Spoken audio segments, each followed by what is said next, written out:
Cannabis Broadcasting Group here at cbgtv.com.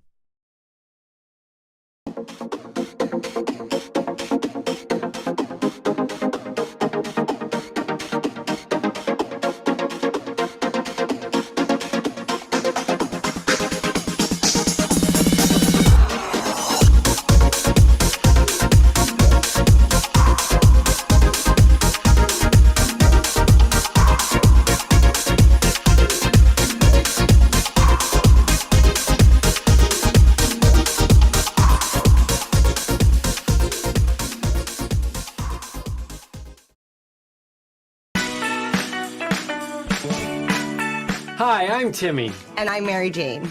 He's the newbie. She's the doobie, and this is the show where we tote cannabis. Talk. From both sides. Is that even possible?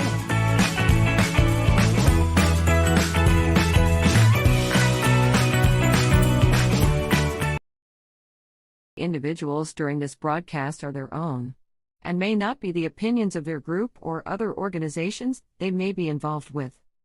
All medical advice during our broadcast is not a medical opinion and should be checked with your medical physician. This show is a rebroadcast of the Green Crush podcast with Alan Park. Heard on 420radio.ca and seen on cbgtv.com.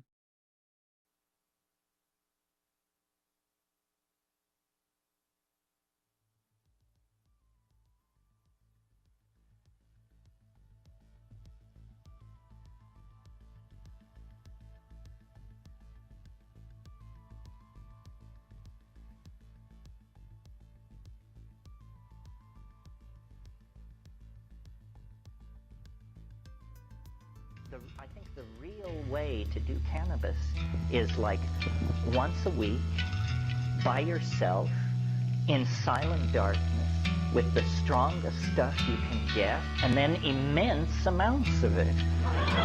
And, you know, people call it a recreational drug and a this and a that. Hey, done that way, it will catapult you into places where I love it. The great place to get to on cannabis, and some people never in their whole life touch it, is the place where you say, my God, I've done too much.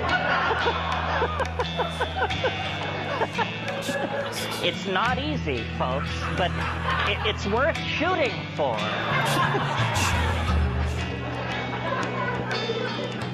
Basically, what you should do is you know, do some homework, read some books, talk to your friends, and then hang on, Hannah.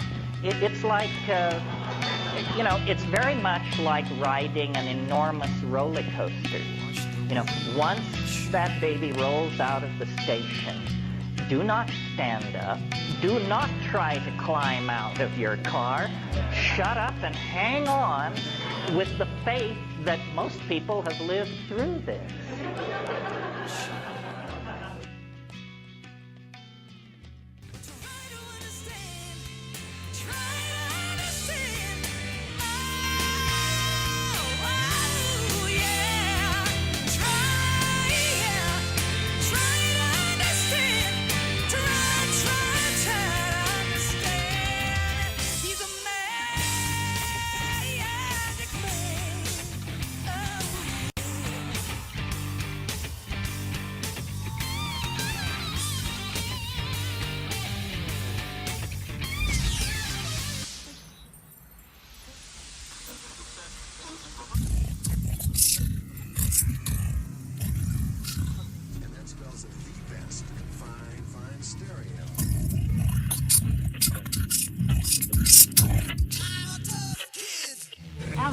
Ladies and gentlemen.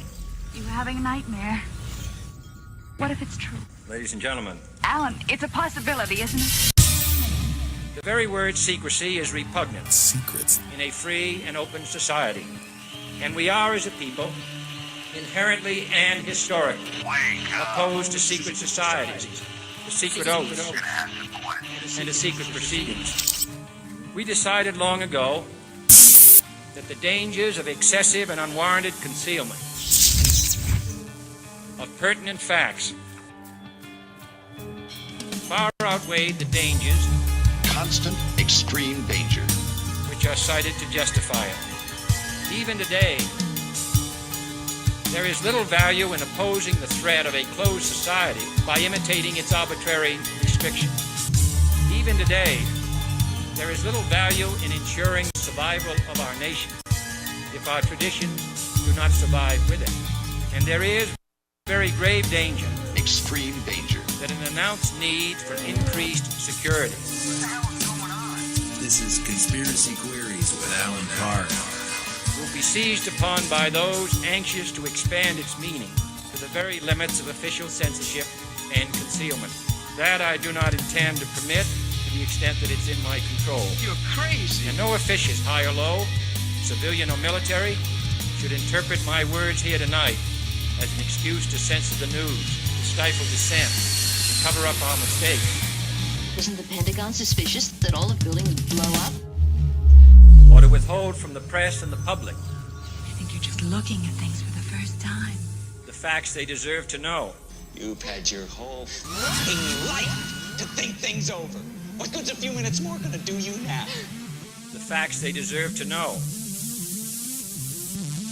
They deserve to know.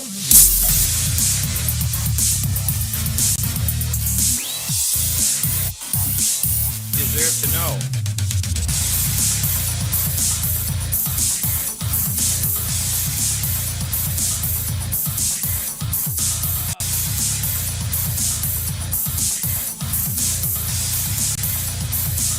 Deserve to know. They deserve to know. Welcome to Green Crush Conspiracy Queries with Alan Park. I'm your host. We've got some green crushing to do, and we've got some conspiracy queries to ask. Yeah. Oh, there it is. Yeah, it's an elevated existence. I'm out on a limb saying it. Hate me all you want. I don't care anymore. It's definitely elevated, but it's not unavailable elevated. It's available. You can find it. It's right over there. The elevation comes from being aware of the history of a plant. So you just have to read. It's not a big deal to be elevated. You just have to read, and you have to try some of the things you're reading. Yeah, there's the Raven. We're going to leave the Raven on today because for this very special episode of Green Crush with... There it is. Yeah, I was just waiting for that one more Raise the Fist guy. It's very important that I make it clear that this show today was booked, I don't know, early January, something like that. And our guest, Dr. Sam Mellace, was booked to be on, and we were thrilled because, of course, we've heard of Dr. Sam. We know a lot about him, and he's written a book, which is, I've been plugging it on the show. Here it is. Is that the camera? Can we see that? There we go. Yeah, The Great Cannabis Conspiracy. Now, this book came about, well, to my knowledge anyway, well after I realized that you can't really talk about cannabis without talking about conspiracy. And I'm so sorry if you think the other way. Let that be lesson number 1 today. Not that this is a lesson fest. This is more of an expose on some of the things that I've been able to learn. And most interestingly, some of the things I've been able to learn are the means to be able to continue my meat puppet existence here on this planet. There are conspiracies and a greater conspiracy wrapped around cannabis use, consumption, no matter how far back you go. And so I was super thrilled to find this out. I have intuited earlier that vitamin weed is a thing, that weeds are vitamins in food. And then, of course, we have on a guest with a book that tells us this. And I've been able to find out a lot of things, and it's kind of creeping me out because as I read this book about cannabis and its surrounding conspiracy, a lot of the evidentiary awarenesses from the doctor have come to me, and I don't think I'm thinking of them.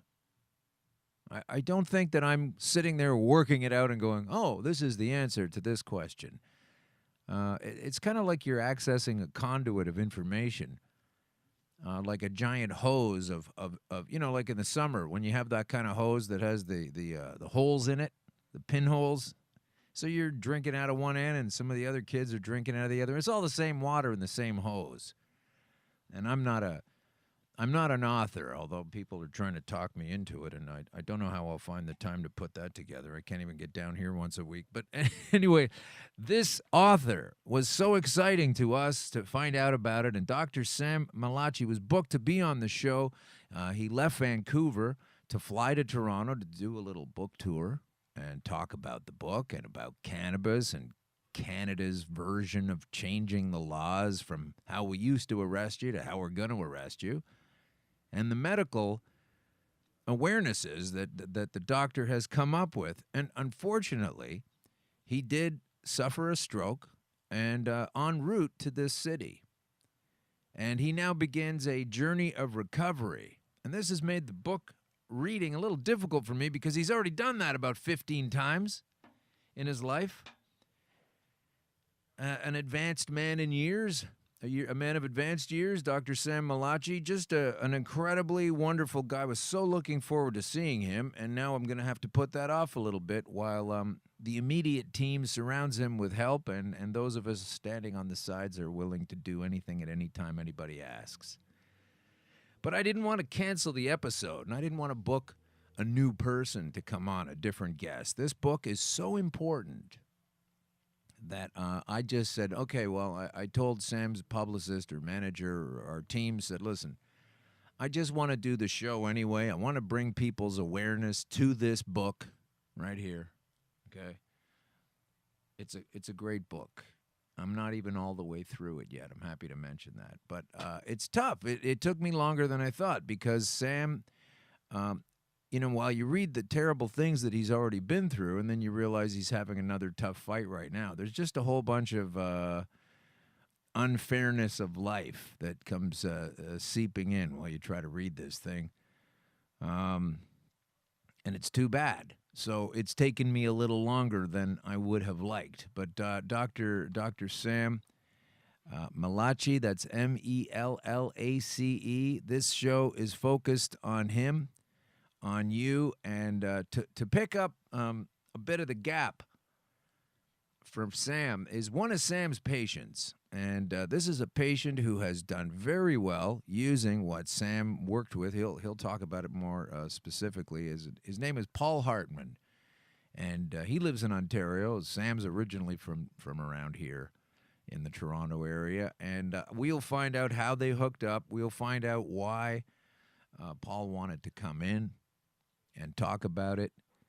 Sam Mellace is a long-standing medical marijuana activist. He got into a car crash. We'll probably hear about some of that and how he made his way through the miasma of bullshit rules and regulations in Canada to be able to grow more cannabis on some property in British Columbia than anyone in North America. He's already suffered through a liver condition. Very well thought out and understood to believe that the liver condition came on from taking too many opioids, and taking too many opioids because he was in a car crash. And so now he has written this book, and he is telling us various things that I've always said, like there are certainly more ways to take this cannabis stuff into your body than just smoking. I wouldn't even recommend it, although I don't not recommend it. I also do it at time to time, but I wouldn't recommend it to anyone. That's your own choice. But then again, I wouldn't make laws against it either. So if you want to do that, okay. There's also vaping it, which is a very effective way to get it into your system. And why should we do that? Because you have an endocannabinoid system filled with receptors waiting for this nutrient. If you're new to the show, what's Green Crush? Green Crush is, well, the green is the cannabis. The crush is what it does to cancer, or what it did to cancer in my case.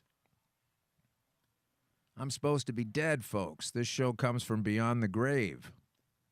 They guaranteed it. They promised me there was nothing else I could do. This was at the end of 2013. And I was able to turn that around with cannabis. Okay, so we're going to cover a lot of topics today with about Dr. Samuel Mellace and the great work that he has laid down for the rest of us upon which to benefit, and his awareness of this magical plant. Don't get too freaked out about the word magical. It's a magical plant. How can it help so many different illnesses? It must be magic. Or it's food. Or it's food with a vitamin in it. The same way if you need to eat protein for whatever reason, or you need to eat vitamin C for whatever reason, it's not only just going to do one thing for you. So that's why people think that when they hear that cannabis does a lot for you, they think, oh, this is ridiculous. You can't possibly be doing all those things. You're just a crazy person high on the loco weed. And there are people that still think like that. One of the people that used to think like that is the father of our current prime minister, and he's also the current prime minister, very strict and involving the police at the very beginning of this rampage into shifting the perception and access of Canadians getting their hands on cannabis. They're ushering out a series of crummy old laws and bringing in 45 new ones. That's how legal it's going to be. I know Canada is considered to be this beacon around the world of acceptance with cannabis, but come on, take a closer look. You know, not everybody in Sweden is blonde, right? So get over that misconception. We don't have the fantastic series of rules and laws that you're talking about. We do have a few things to cover, though, before we bring Paul into the studio. First of all, I'm going to say that we have a previous guest to talk about. First of all, Jenny Hallam. She is a mother from Australia, a woman from Australia, and sorry about that. Maybe she's a mother. I don't know, but we've had so many great people fighting for this cannabis plant that. To be something that we can access. And we had Jenny on the show. We got a lot of great response from Australian listeners and American listeners. Hello to all of the countries around the world tuning in. And such as Vera Toomey in Ireland, she has a daughter that she was able to win legal access. One of 4 people in Ireland. One of 4 people in Ireland who are legally allowed to use it for her daughter, because it has been helping her daughter, and her daughter's doing very well with this. And the authorities don't want to really hear too much about that. They're just glad she shut up, and they want her to be quiet. Unfortunately, Jenny Hallam, who is going to be heading to court this Friday, just in a couple of days from now, as we drop this show. This will be early March when she heads to court in Australia. And can you believe it? Like, these charges are bullshit, okay? Anybody getting in the way of someone using this plant to help themselves, it's a right. We've already had a judge rule that way on this in Canada decades ago. They just choose to ignore these facts. Now, Canada is in the Commonwealth under the thumb of the Queen. So is Australia. So it makes no sense to me that there can be such variance in the laws. We don't have any women that I know of, or any people whatsoever, fighting a fight such as Jenny Hallam from Australia. But we already knew she was going to, for possession charges, we knew there was a bevy of charges there. What she told us about, and we fully believe that people are aware now that this product, this plant, is so helpful and so life-giving and health-giving that Jenny might catch a break, and things might be shifting a little bit more towards openness and acceptance, as is our right and as is our insistence, and as should be the case with any country that pretends to tout democracy, when most people want this, and most people don't want to be criminalized by using it. And we thought maybe Jenny was going to get some good news this coming Friday regarding the multitude of charges that she's already suffering through. Once again, she's found out this stuff works. She's been helping other people improve their lives and their medical conditions with this substance. But guess what? She had to go on a live stream to talk about the sudden, last-minute, literally a doubling down of the charges being laid against her in Australia. Can you believe that? Here we're going to cue up Jenny talking about how the government of Australia, well, a lot of people think is, a really progressive, advanced kind of culture. They got rid of guns years ago, and sure. But what they're doing to Jenny is outrageous. And I know you're probably, not everyone listening to this show is Australian, but find out a letter that you write a letter, send an email, do something, send it to the Australian authorities in charge of Jenny's new charges. So here's Jenny talking about a recent downturn in the legal system that she suffers under, that we all suffer under as long as this kind of oppression and rights snuffing and bullshit can continue.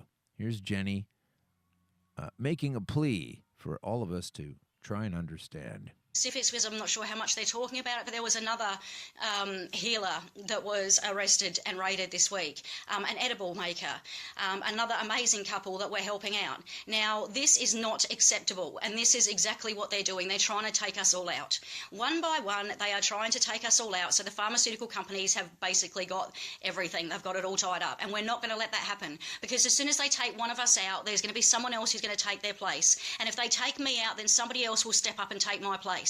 And if they take anybody else in this community out, someone will step up and take their place. We're not putting up with this anymore, and we are not going away. Okay?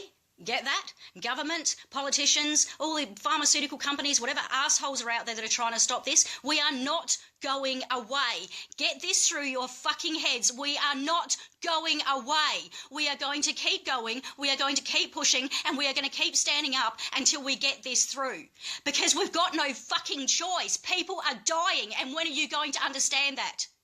People are dying. Children are dying every day. People are getting arrested for having a plant, for God's sake. A plant, a vegetable. Why are we still getting arrested for having a vegetable? Why are we getting arrested for using something to make us feel better when people can sit there and piss on until they're absolute maggoted, and that's acceptable? People can get violent and punch people in the head and kill people, and that is acceptable. Socially acceptable to drink alcohol in this country, but it is not socially acceptable to use marijuana or cannabis. Sorry, don't ever use that word marijuana, and I've been brainwashed with that today because that's all I've heard. I am so sick of this, and I am sorry. I am sorry for getting angry. I am sorry for getting passionate. I am sorry for... No. I am just so sorry for all the bullshit. I am sorry for letting you down. I'm sorry for the people that haven't made it and the ones that have died waiting for this. I am so, so sorry. And I know it's not my fault. I know it's not just my fault, but I am sorry. You don't understand, or most people don't understand what it's like to be in my position. Everyone is coming at me from a different direction. I have the medicinal users or the medicinal supporters who don't like the recreational supporters and don't think I should mention recreational. I have the recreational users who are angry at me for just pushing medicinal and not looking after them first. I have the people that are just want both and are angry at me for going for one and one before the other. I have the non-cannabis users that are attacking me and calling me a drug dealer and saying that all we're going to do is ruin this country by letting us have cannabis in this country. Idiots.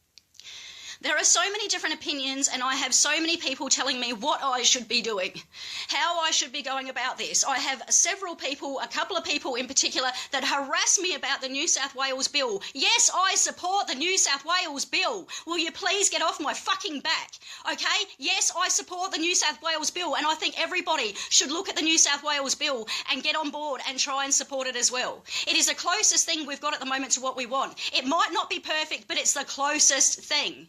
All right, so let's stop bitching and moaning about what we haven't got and start appreciating the few of the little things that we have got. That's a good point. I'm going to leave it there. This is a 20-minute pouring out from the heart. And you don't have to apologize, and I know you're not sorry for yourself. I know you don't think it's your fault, Jenny. You've done very well so far, bringing yourself to attention and this cause, and anyone that's upset about what's it going to do to the country is probably saying that from behind a pint of lager. Or a non-drinker. You know, it's a real tribal situation. It's those who get it from an elevated perspective and those who don't. I'm happy to draw those lines. Anybody still bitching and moaning about the consumption of this drug, let's call it a drug for a minute. Let's call it the drug of marijuana. She doesn't want to call it that anymore because that was a demonization given to it by a bunch of American freaks. Harvey Ainslinger decided to take cannabis and call it marijuana and associate it vis-a-vis racism. Thank goodness America is built on a foundation of racism, or they never could have gotten away with this demonization of cannabis and calling it marijuana. But it's cannabis, and it's helping people, and I can vouch for that. Anecdotally, of course. I love that. It's only anecdotal. Yeah, well, thousands of people are saying this same anecdote. And we don't all sit around and collude and dream things up in secret rooms as so many of the policy setters do. And if you don't understand that and you don't believe that and you think this stuff is a bad thing for you to get a hold of because you don't know how to use it, I'd be surprised if you were listening at all. And I would ask you to consider maybe some Cecil and Beanie cartoons on YouTube. That probably fits your intellectual purview. So there we go with Jenny Hallam. Obviously upset. I wish we could get a couple of plane loads of folks to crowd out that courtroom and tell these fools what they're doing and what they should not be doing. It would be just so much easier to not have that to worry about. A couple of quick notes. Says here, research is lacking on medical marijuana, says a new prescription guideline. Medical marijuana guideline developed by Edmonton researchers warns physicians that the risks may outweigh the benefits for the vast majority of patients. Always love the word may in your opening premise. The guideline published Thursday in the Canadian Family Physician Journal suggests the benefits of medical cannabis may be overstated, and research on its medicinal properties is sorely lacking. It's sorely lacking because it's been illegal. It's been illegal because it's been successful at helping people. And it's a circle of ignorance again. Canadian doctors should think twice before prescribing the drug, said Mike Allen, who led the research team. For most things, we shouldn't be recommending it because we don't have enough research to say if the benefits of the therapy outweigh the risks of the therapy. What are the risks of the therapy? I thought you didn't have enough research. I thought you didn't know enough. So you don't know anything and you're telling us how bad it is.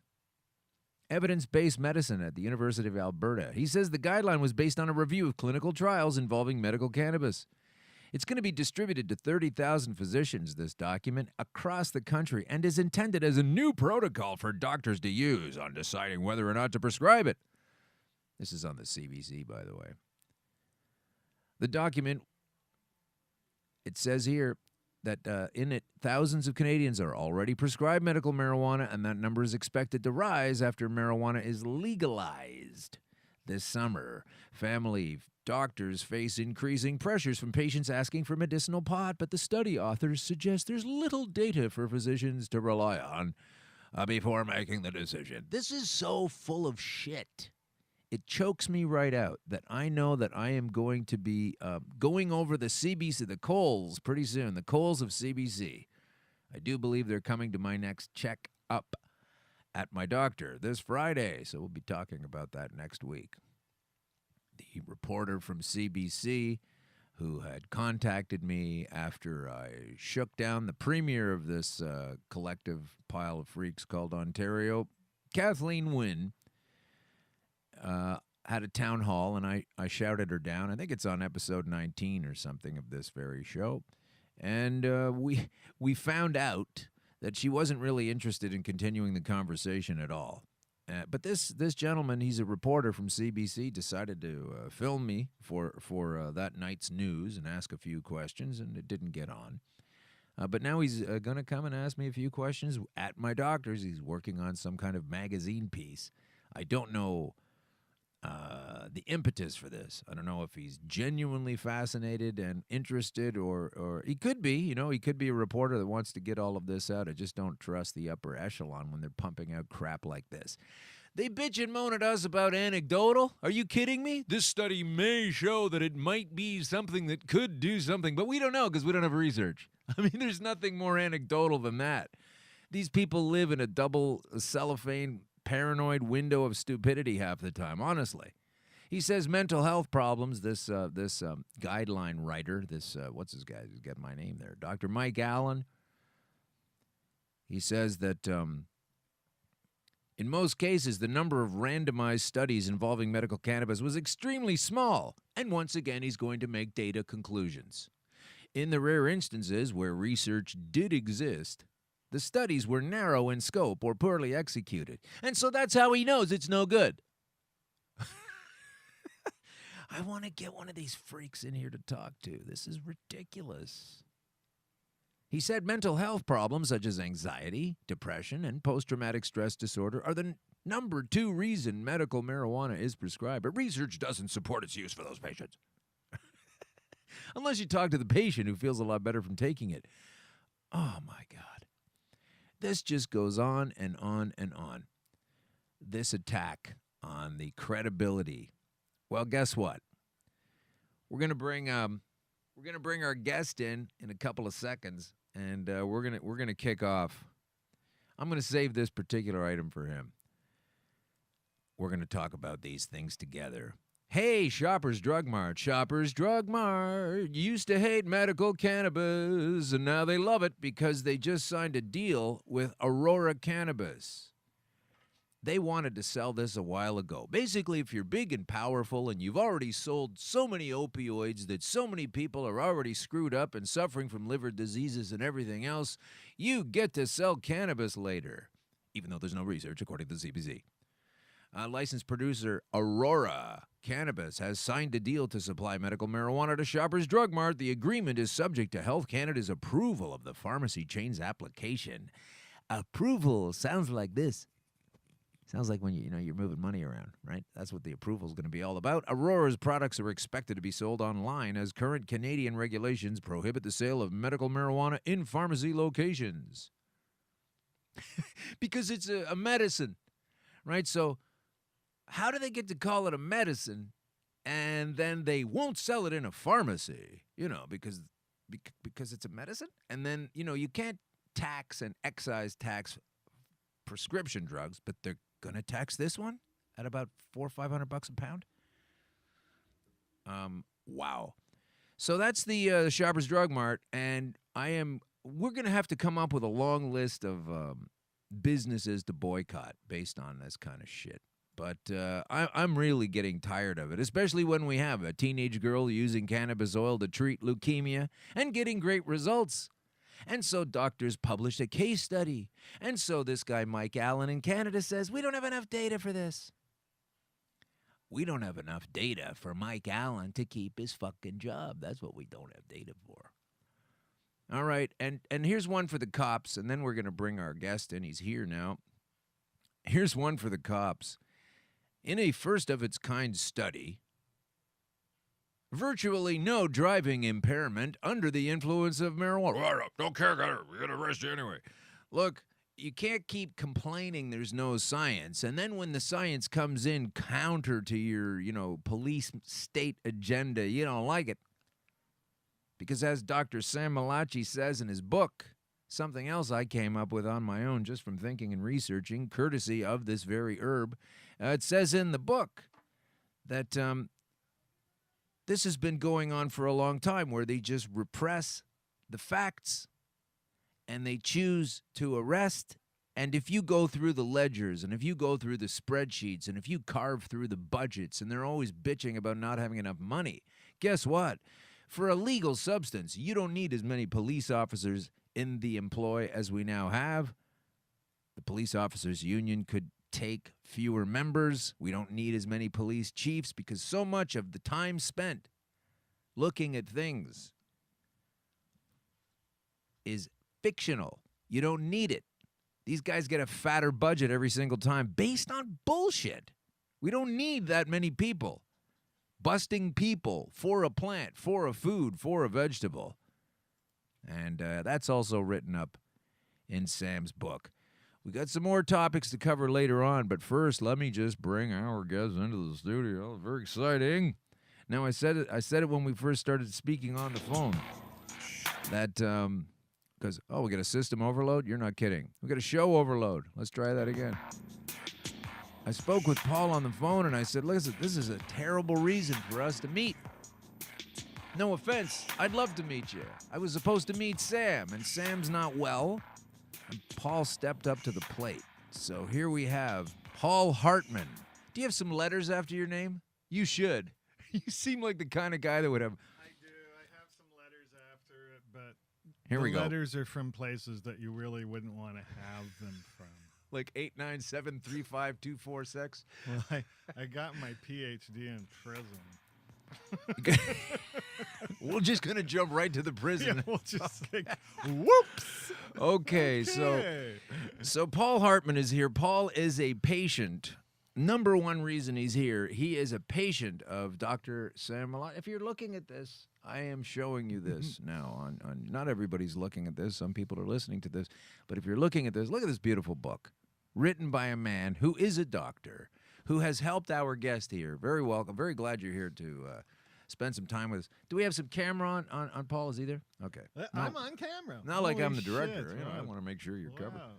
Wow. We had a guest in one time, the whole time just looking at my mouse. That's kind of But so you are a victim. There's so many jumping in points into this pool of information and conversation. I'm so looking forward to speaking with you because I'm just going to run a little bit through a tiny bio of yourself, okay? So Paul is one of three brothers, and unfortunately, one of the brothers, unfortunately, is involved as a manager in Hollywood. So unfortunately, he... No, he's a great guy also. He has a Hollywood manager brother, and you were involved in Hollywood, and you're going to tell us about that. And, of course, your brother, unfortunately, your other brother, unfortunately, Phil Hartmann, was murdered by his spouse, his wife. Is that the case? And that's a horrible story that anybody can look up, and it's not nice. And it's extremely difficult to think about it. We don't need to spend a lot of time on it. It's completely up to Paul. But I will say that sometime after Phil's passing, another gentleman whose name escapes me began a petition to get Phil marked on the Canadian Walk of Fame. Yeah, Alex Stevens. Stevens. From and Whitby, Ontario. Yeah, so he started this thing as a fan of Phil, and how could you not be if you'd ever seen him, and to get him recognized, and eventually he contacted you, or you came across that, and you guys pushed this thing into being. I found him on Facebook doing some research. We were trying to figure out what Phil's fan base was, right, and what was going on with it. And because I've been working on Phil projects, animating his comedy album Flat TV and another project, and in the process of trying to figure out what had happened with Phil's fan base, I found Alex Stevens, and I guess he had started the campaign in 2007, and we were at 2011 when I found him. And then we banded together, and by end of 2012, we had gotten Phil his star in the Cineplex Legends Award, and which I actually brought with me. Oh, fantastic! Yeah, because tomorrow morning I do an NBC interview for 3 hours for a documentary on Phil. Oh, that's right. You said that NBC is doing an hour and a half show? Documentary on Phil. Documentary on. They're going to talk to you for 3 hours. Wow. So, but anyways, so that was the start of getting Phil his star here, which took almost 3 years by the time we did it. Campaigning, everything you need to do. Yeah, because it's all vote-based, right? And what really kicked it over the edge was our common buddy Ben Miner.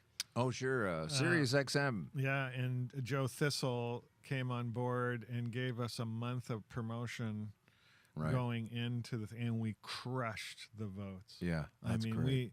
They said that we got more votes than ever in the history of the whole event. Wow. More votes than all the other people combined. Are you serious? Wow. Like we just not just for that year, but ever. Well, for that year, for that year, everybody else and then everybody else brother combined didn't get as many as we did for Phil in that one period. So that was a real high point in the whole thing, and especially considering Phil was the guy who gave me my first joint. Okay, so that's a great segue. Let's get to that. So you three brothers what are you spaced out by a couple, 3 years each or something? Phil and I were 5 years apart. Him being older than you? Or yeah, I'm the brother, and John is now over 75, I'm sure. So, and so Phil would be 70 now. Okay, so you're all Canadian boys. Yeah, we're all from Brantford, Ontario, and then and is that where you got your first joint from brother Phil? No, Down in the we States. moved to California when I was young. I was 5, and so I would be 13. 13. And Phil would be 18. Okay. And it was the 60s in L.A., you know, and Phil was a surfer, and I was a surfer, and you know, Phil and John were what I call first-generation hippies. Okay. John,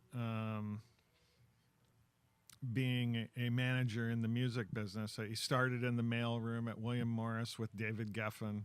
Oh, right.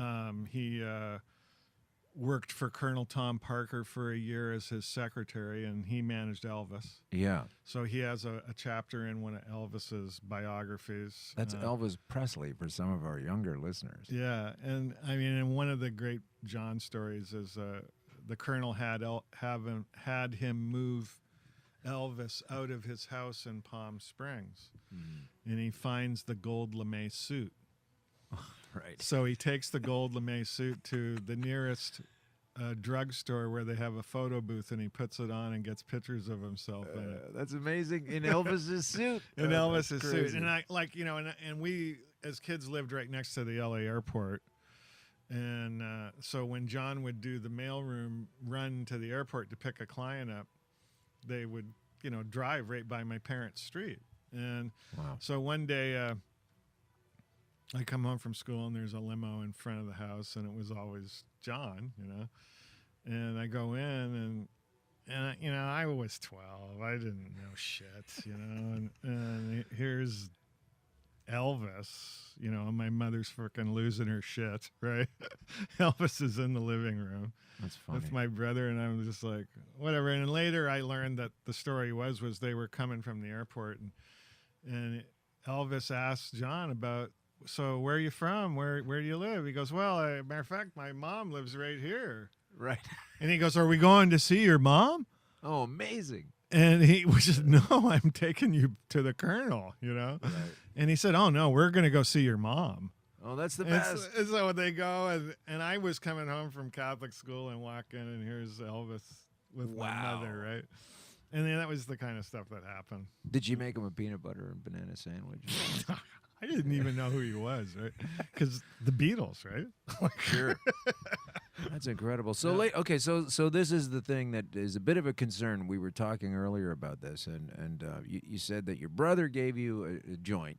So you smoked it with him, or you took it to school, well, and then you got onto the, I have him taking joints all the time. Well, what happened was, you know, it was the 60s in L.A., and you know, LSD and pills and everything were the most common drugs you could get your hands on at that time. Marijuana was actually kind of hard to get. Okay. And you say pills, like, what do you mean, like bennies and Benzedrine? Yeah, exactly. Bennies, Seconal, Tuinal, the downers, right? Stuff like that. And what's that other one that really slows you down? Well, there was Roar 714 Quaaludes. Quaaludes, right? there Those you came go. after. Yeah. And then there was Rohypnol, which was another version of date rape drug, right? But anyways, it was hard to get pot in California, in the early days. And it's hard to believe, but I understand. When Phil gave me my first joint, and this is a quote that I use all the time, and it was, he hands it to me and he said, alcohol is for people who don't care and don't care to think. And he said, marijuana is for people who care and care to think. And when did he say this? In the 60s? He said this in the 60s when he gave me my first joint. And, being the younger brother, anything that my two older brothers loved, I had to love more. And so, I kind of threw myself into all those things that were the spiritual essentials of hippiedom, right? And cannabis and psychedelics were part of that whole thing, and yoga and vegetarianism and all those things were kind of just that was all happening. All at the time. happening, right? Yeah. And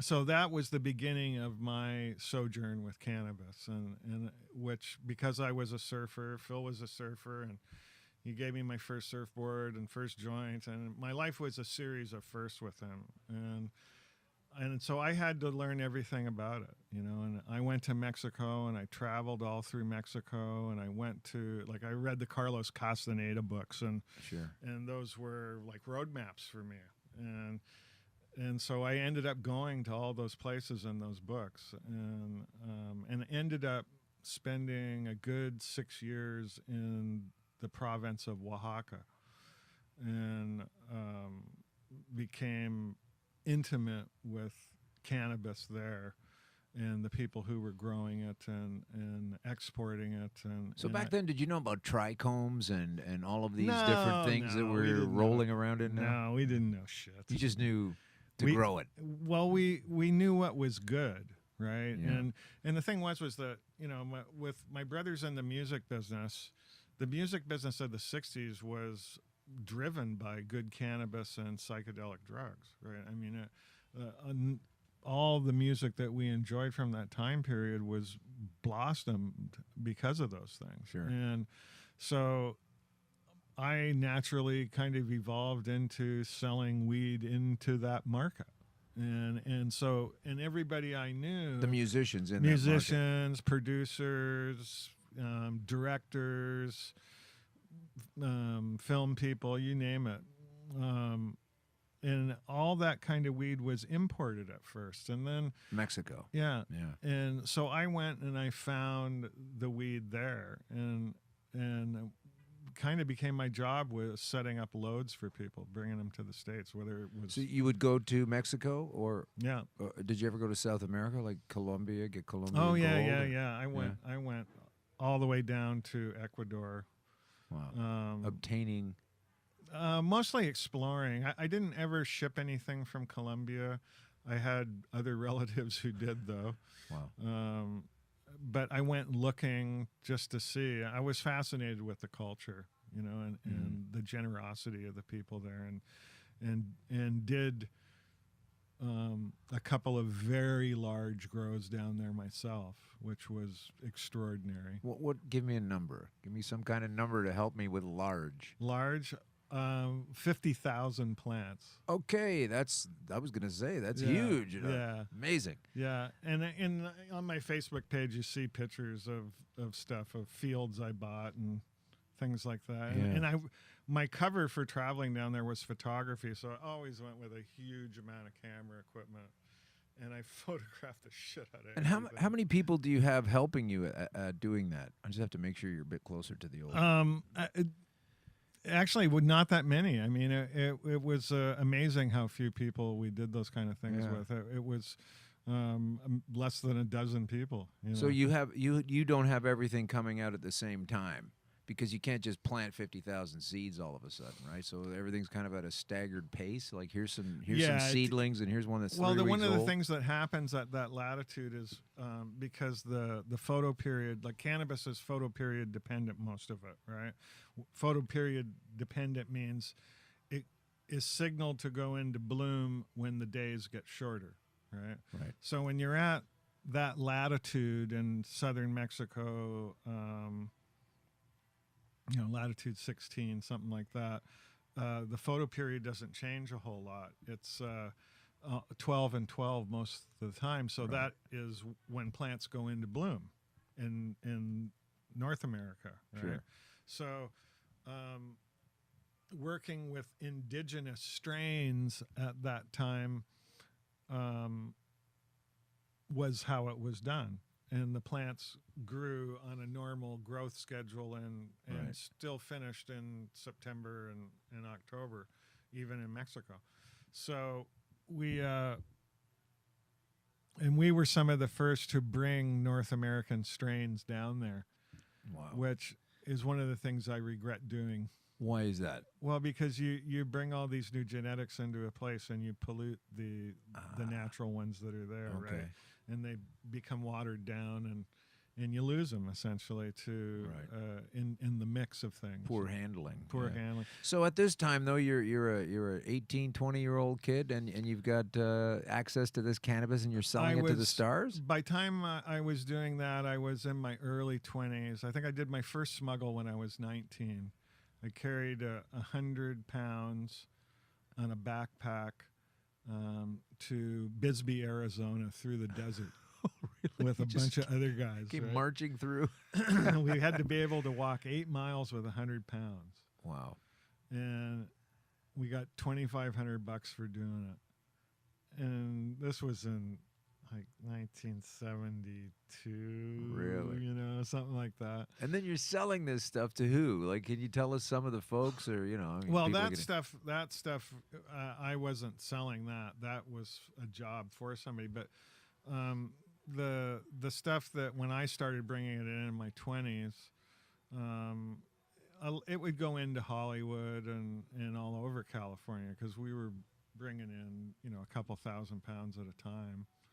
And but it was back then it was different because it was pressed and most of it had seeds in it, and we were always striving to get the sensimilla or the seedless, right? And we were teaching people how to do that in the process.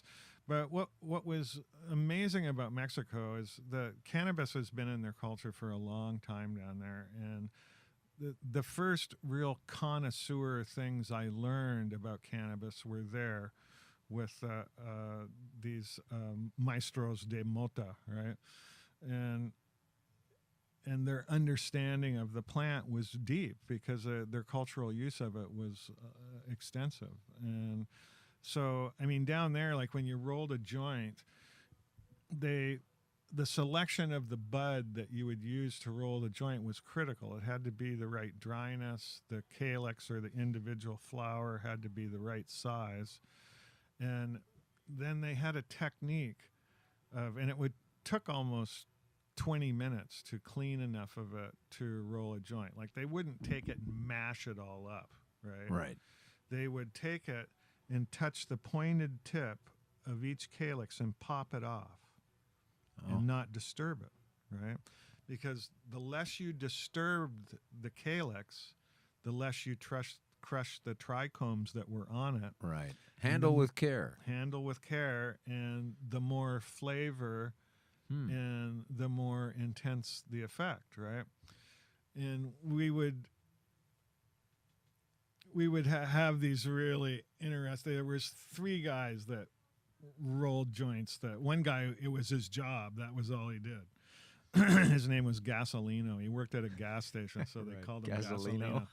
And they would say, "Una gasolino, por favor," right? One gasoline joint, por favor, right? And he would roll one of these things, and we would smoke it, and it was like, wow, that was special, that joint, right? Yeah. And then there was this guy from Mexico City, Napoleon, and he would roll one. And he was a frickin' artist, this guy. Like he would was a musician and an intellectual and a brilliant guy, and his would be a little bit better than Gasolinos. And then there was this brujo, which is kind of a witch, that they have brujos and brujas in Mexico, and it's the cultural religion that kind of crosses Catholicism, right, in Oaxaca. And you see it manifest mostly during Dia de los Muertos in October, which is Halloween. But the brujo, so one day they had him come to do a ceremony for us, right, called Olympia, a cleansing ceremony. Okay. And so he brings a bundle of these herbs and a turkey egg and a bunch of stuff, and he comes in, and there's a whole bunch of us, some Canadian girls and some people from France and Germany and all these Mexicans and some Indians and my friends that I lived with, right? And the brujo would take some cannabis and prepare a joint, and we all smoked it. And he actually prepared a few of them, and his preparation was beyond perfect. It was like, holy shit, man! Like, this was incredible. Like, just the technique of his rolling of the joint made it exponentially stronger, right?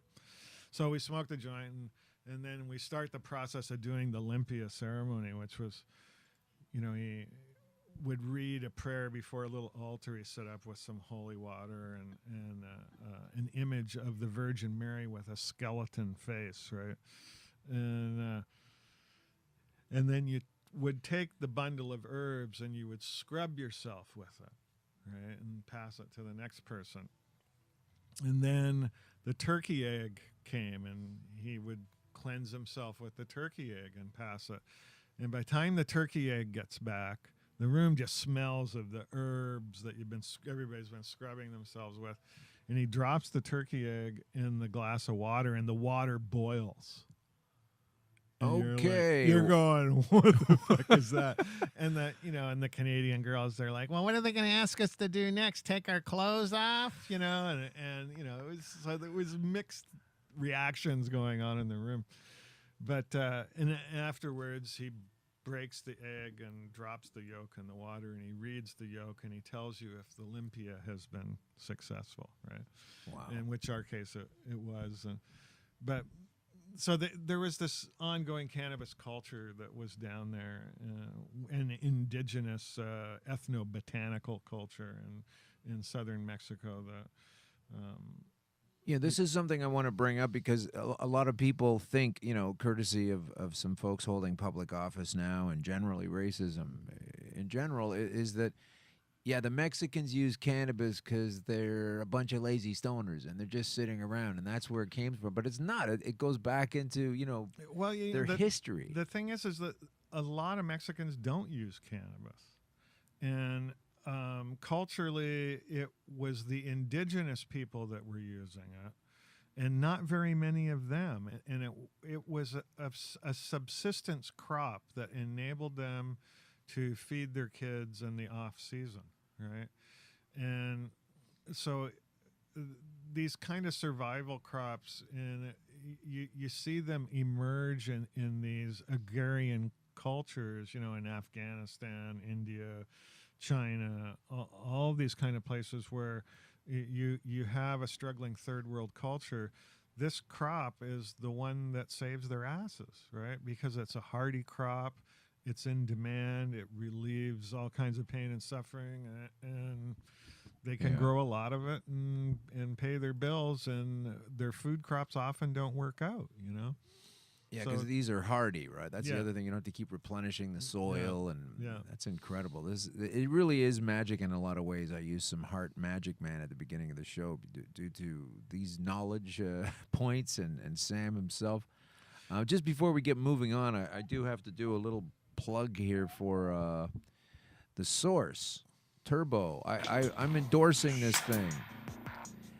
This is a turbo machine, the Extract Craft. Go to extractcraft.com and you'll see their cool little food processor looking deal.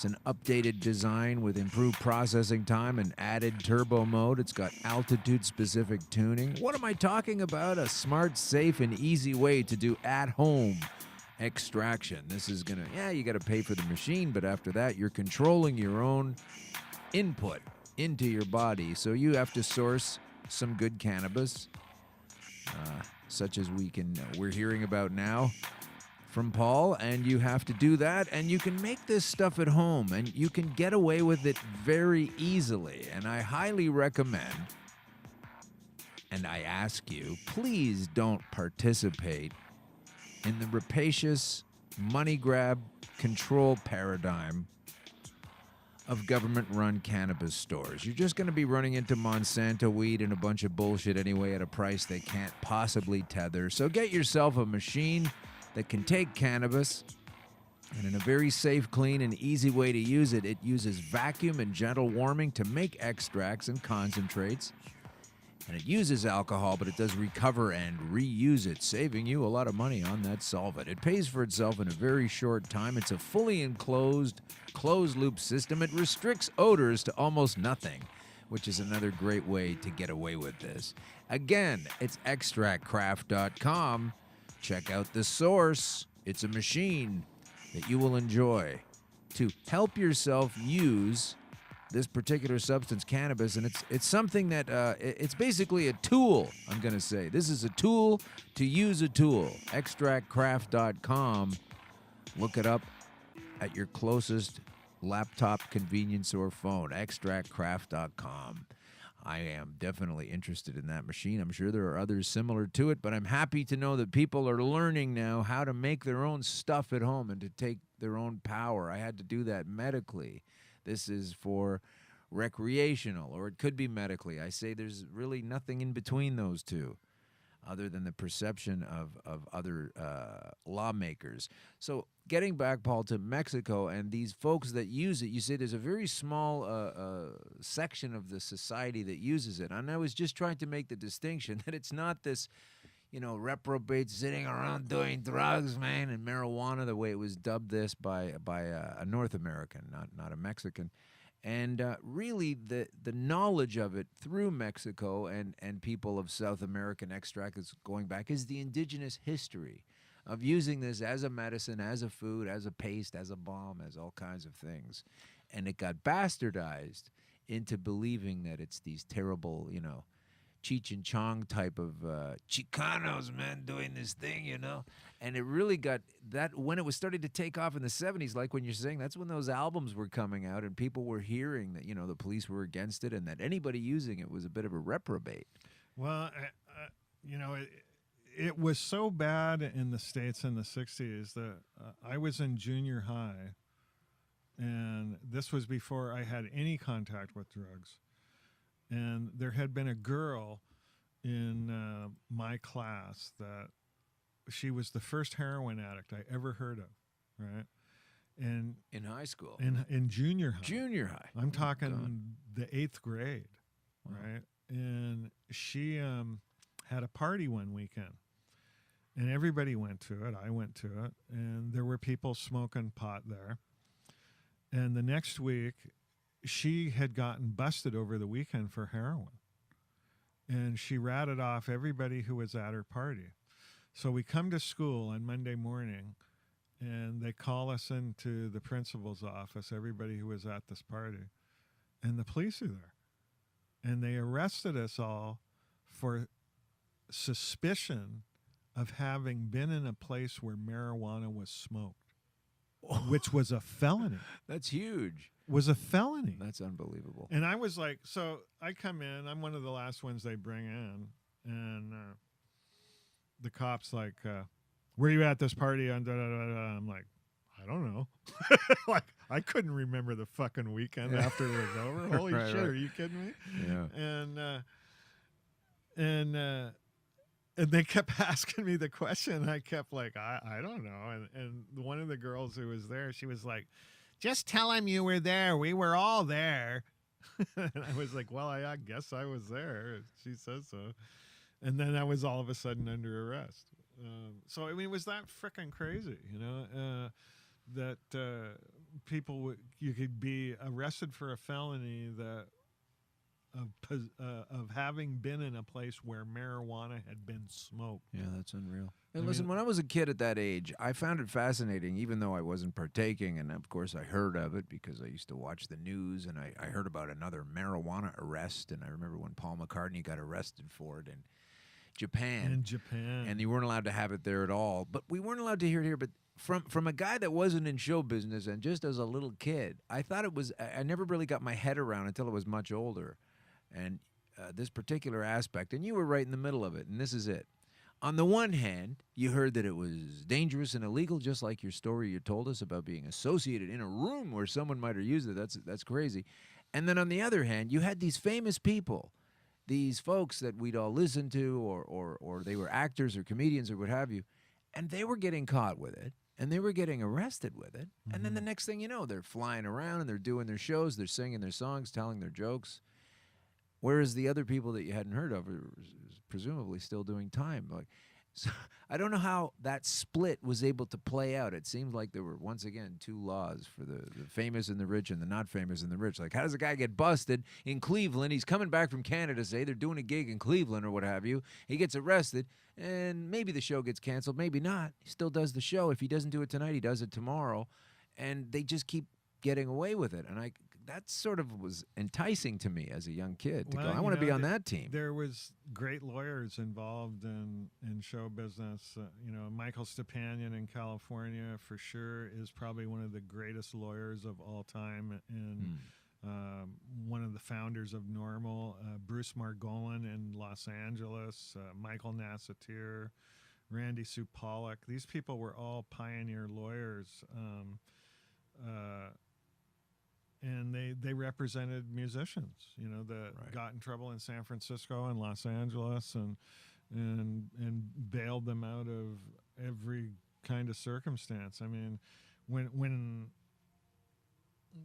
cannabis was just a big problem all the way around, because the bands took it on the road with them, and they were vulnerable to search by police anywhere they went. And then we evolved through all that stuff, and look where it is now in the States. Yeah. In California, legal for recreational, and 1996 they went medical, and in 98 was when I got did my first legal medical grow there, but I'd already been growing it for more than 25 years at that point. And then, when I finally did get caught and go to prison and get deported back to Canada, and where it was evolving to, I from my point of view, I never understood that it was evolving into this medical thing, right? Right. And when I finally started the process of getting diagnosed with cancer, like you, I had been a long time natural medicine person due to an allergy I had with a substance called gum arabic, which is the binding agent used in almost every pill, coloring in capsules, you name it. I couldn't gum arabic. That's not something you can take in. Not something I can take in. I couldn't eat an M&M without going into anaphylactic shock. We just put it on your rider. You need one. No M&Ms. No M&Ms with this guy. No Oreo cookies. So when I started the process of, and the interesting thing was the picture they used in the promo was in the beginning of stage of when I was getting diagnosed, and I'd gone out to Saskatchewan for my second winter out there, and I got diagnosed in Saskatoon. Diagnosed with prostate cancer. What degree? Where were you with that? I was a Gleason of 10.7. Ooh. My PSA was nothing even close to what yours got to. I was 12.7 at my highest. 12.7. Which is they consider it's full-blown cancer, Yeah. And I knew that I wasn't gonna do chemo from the very beginning when I started. As soon as they told you. Well, no. As soon as I started the process of doing continuous PSA tests, like every 2 weeks I was doing them. Right? Oh, right. And my numbers went. I started at 6.7 and went to 12.7, right, in about 5 weeks. Just kept climbing up one more. Yeah. And so I left Ontario, went to Saskatchewan, got into a prostate cancer clinic there, and they did the biopsy and diagnosed it.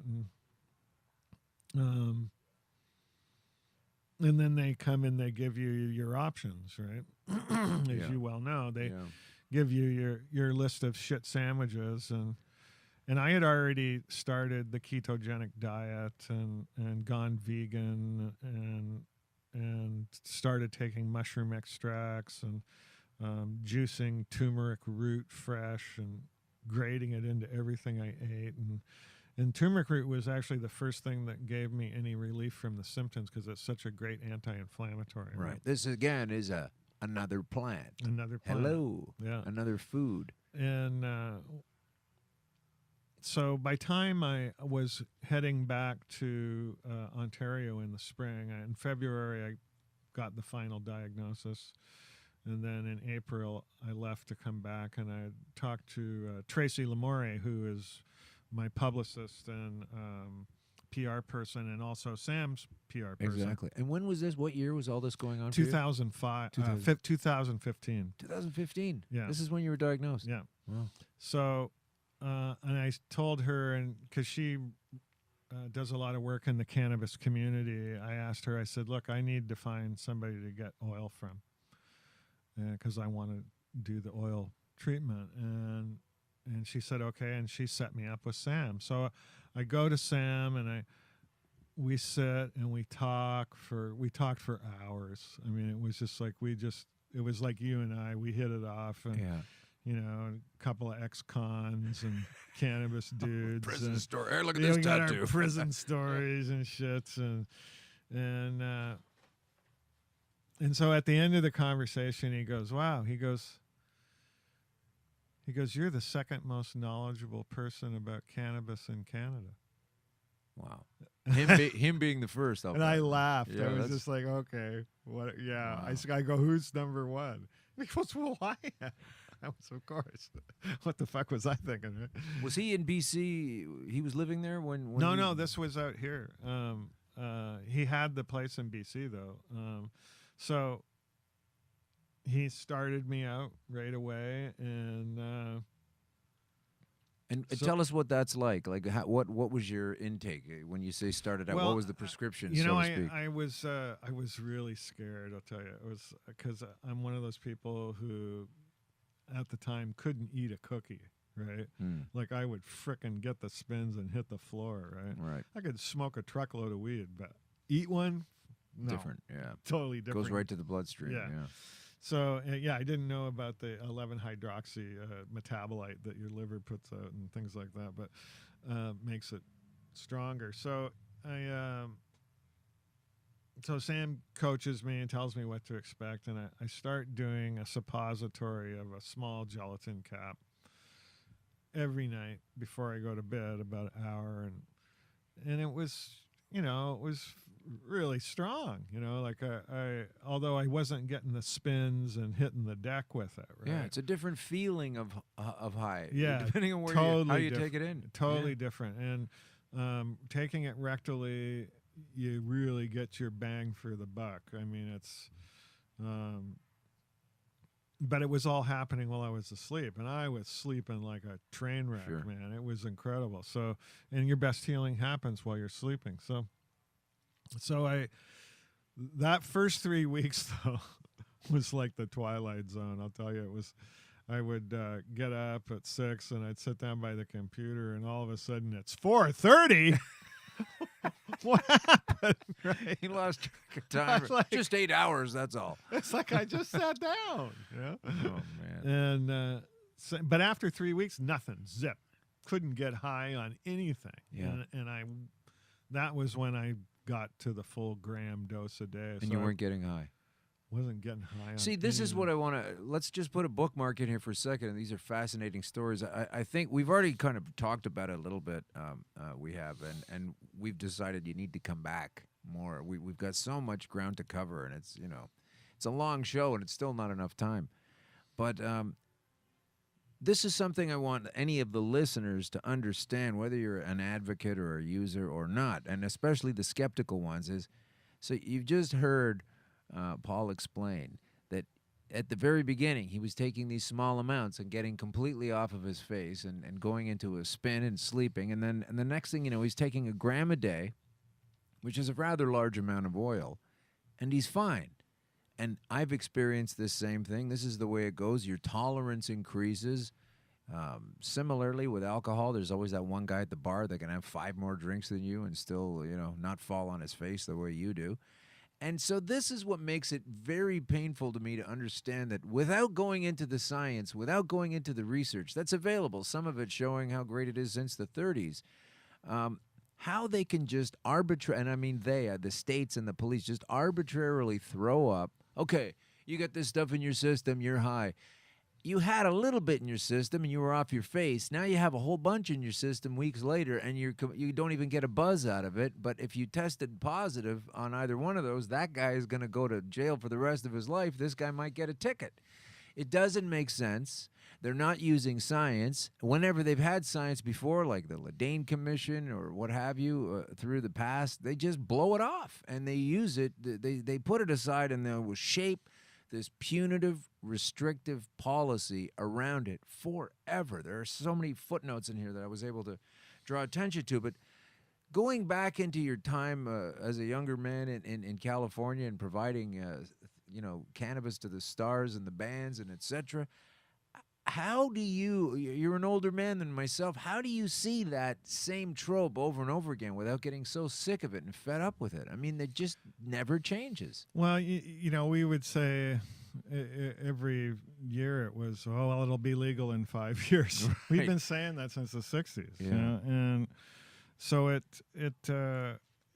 really, to say it was frustrating was an understatement, but the kind of perseverance that cannabis users have in the face of the adversity of the whole situation is commendable. We don't give up. We use our brains to think and progress in a logical manner to accomplish our goals. And that's one of the things when you're reading Sam's book that you see, like Sam went through a lot of really crazy, scary shit being an Italian guy, in an immigrant family here in Canada. Sure. And all the things that he was associated with. And I can't get over the story about Pablo Escobar handing him the gun. Pablo Escobar, yeah, that's all in here. Yeah, this book is incredible. You got to read this book. But it seems like such a tiny clique of control masters make sure that the masses of us, the awakened of us, the people from the elevated place that have tried it, tested it, read about it, understand it, have the right to do that anyway, particularly when it helps you out physically. And they just keep calling the shots. I mean, there I was shouting down the premier of this province, basically obfuscated with well, keep talking about it later. Just thank you very much and sit down. And of course, they don't, right? No. They bring in more pressure. They're trying to protect a lot of things, though. It's like all right, you got Big Pharma here that's gonna lose their asses on this legalization thing because people don't take aspirin anymore. They don't take Tylenol, ibuprofen, and rightfully so. I mean, people don't realize that 15,000 people die from taking Tylenol every year. It's like when you get cancer, one of the things that I recommend to everybody is, first of all, you do your due diligence, right? And you got to understand the basics of cancer and how it works. And the fact that genetic cancer is very rare. The actual phenomena of real genetic cancer is a very rare thing. But it's widely believed by most people that, oh, your dad had this, you'll have this. Well, yeah, people. and sure, and I've seen that. The thing that probably affected me most in the whole process was that when I got diagnosed, eight of my friends were diagnosed with cancer. Wow. A business partner and a client in amongst them. My business partner, who was instrumental in getting Phil his star on Canada's Walk of Fame, Angel Rosenthal from Chicago. She got diagnosed with cancer. Her first chemo treatment killed her. Happens to 2%. Nobody tells you this shit, right? Okay, so the next one, a client, a musician, a brilliant guy, part of a writing team from Norway, John Ravneg and Geir Wergersen. John Ravneg was the lyricist for this duo. These guys are like the Lennon and McCartney of Scandinavia. They had a band called De Presleys. He gets, fair-skinned guy, gets a skin cancer, goes into his lymph nodes in his neck. We think, holy shit, the lymph nodes are around his vocal cords. Right. He's never going to sing again, right? He didn't make it a year. Another friend had a spot on his lung, had it removed. It was cancer. Opted to do preventative chemotherapy. And again, you got to read the drug interaction warnings on everything that you are thinking about doing, because all chemotherapies cause a secondary cancer. His just happened to be a hereditary one because his sister had died from it. Both his mother and father had died of liver cancer. They gave him the chemotherapy that gave him liver cancer. Everything metastasized, spread to his bones and his neck. They took out vertebrae. The guy was dead in less than a year.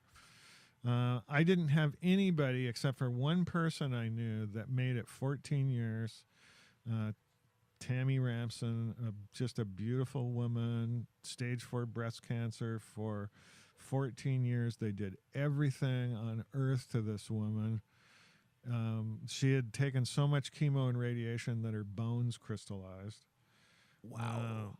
And she would walk and break bones. And I mean, just in a phenomenal amount of pain and the suffering that she went through. And at that point,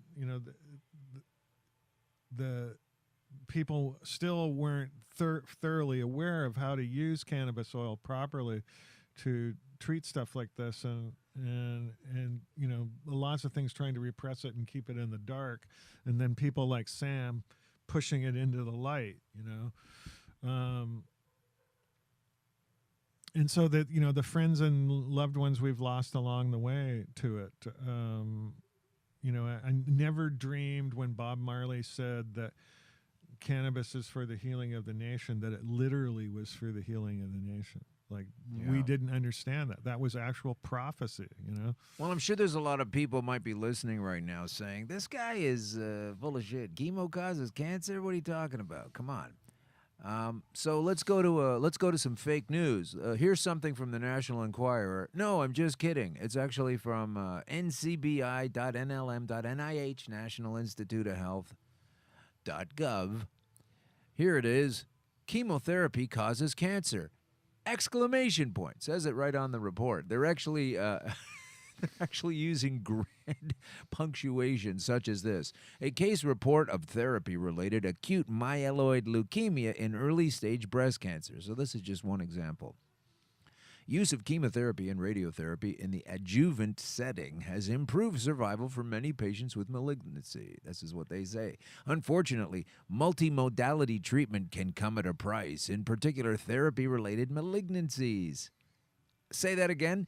Therapy-related malignancies.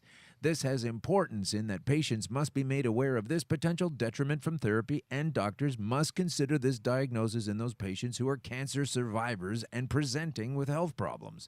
We present a case report, and it's all below here, and a brief overview of the literature regarding chemotherapy-induced acute leukemia. following therapy for early-stage breast cancer. You really have to do a little reading. You have to do a little spending of the time and say, hey, tell me all my options, doc. Tell me what you've got. Give me all my numbers. I want all the hard lab data for sure, but I need more. I need more data from you before I fully decide to make a decision. I can't even believe the saga that I had once sitting at a guy's desk, and he's saying, "Are you going to take this or not?" I said, "What's in it?" He goes, "You have to tell me whether you're going to take it before I can tell you what's in it." Oh my God. Oh God. The scary thing is when you look and again, the doctors here in Canada are only allowed to tell you what the approved treatments are, right? Right. They can't tell you, oh yeah, go out and do cannabis. That's not how they do it here, right? Our whole process of even getting to a cannabis doctor is kind of odd. Like we have our family doctor. We say, we would like a referral to a doctor for an evaluation. Right. To see if cannabis could help me. So your doctor makes an appointment for you with a cannabis doctor. And then the process goes from there. So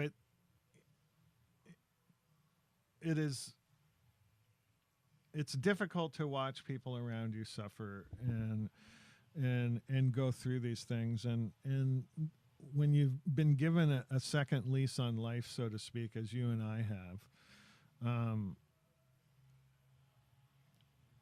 we look at one of the great problems is people don't do their due diligence, right? They get a disease, they surrender themselves to a doctor. And because the doctor in our minds is the know-all, cure-all, and he's going to do the thing that is the best for us. Well, when everybody's on the big pharma tit, they're only going to do what's good for big pharma. And if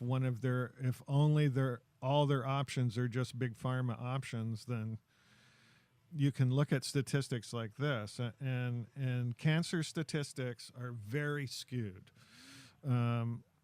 And it goes back to the very beginning. When you do your due diligence on cancer in your personal study, you find Dr. Otto Warburg, right, who got the Nobel Prize in 1931 for discovering the cause of cancer, poor oxygenation of the cell. Wow, that's interesting. Poor oxygenation of the cell. How does that happen, right? That's your next stage in the process. Wow, it happens lots of different ways. It happens when your body isn't throwing off toxins. Your kidneys and your liver are overburdened and you're not removing things, and the cells get polluted. It also happens when the body's pH becomes so acid that it sets up a circumstance where it's advantageous to cancer cells. The next thing that happens is excess sugar in the body. You have too much sugar in the body, you're too acid, cells are starving for oxygen, and all of a sudden they do something that is very odd. They are programmed to survive, right? Every cell in the body is programmed to survive. And so it's deprived of oxygen, it's taking in excess sugar in an effort to combat the lack of oxygen. The sugar ferments in the cell and further distresses the cell and causes it to do something that's very unusual. It becomes fully differentiated from what it was and turns to cancer and starts to grow out of control. And that's how it starts, right?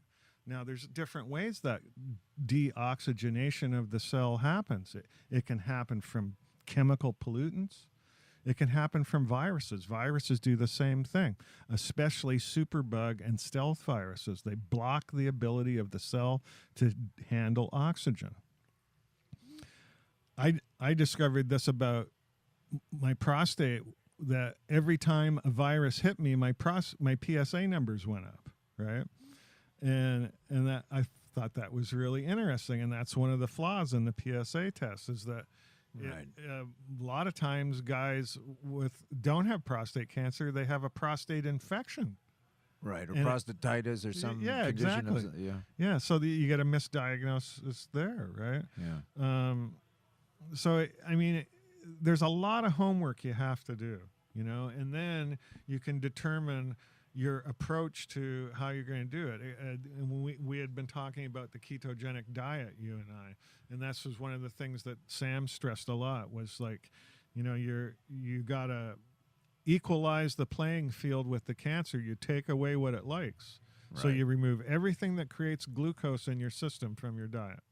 You're no longer living on a carbohydrate charge, right? And you're making the transference of your body feeding on healthy fats. You try to eliminate as much of the animal protein as possible.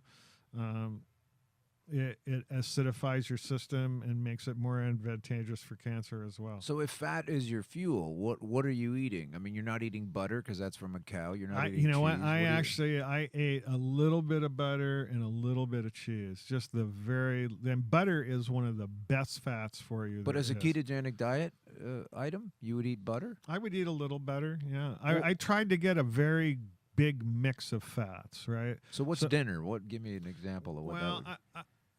My dinner, every meal was a big salad, a huge freaking salad. Okay. So there's no fat in there. That's just the fat came from olive oil, hemp seed oil, nuts, nuts, seeds, a little grated blue cheese maybe or something, just a touch, you know, to appease the taste buds, to appease the fat fairy, right? The cheese fairy, the dairy fairy. You take coconut butter at all? I did coconut too, like whatever I could get a healthy fat from that wasn't an animal product, right? Let me read from Sam's book here. Yeah. You know, because this is all bullshit, right? I mean, this is just an anecdote you're throwing out here. Yeah.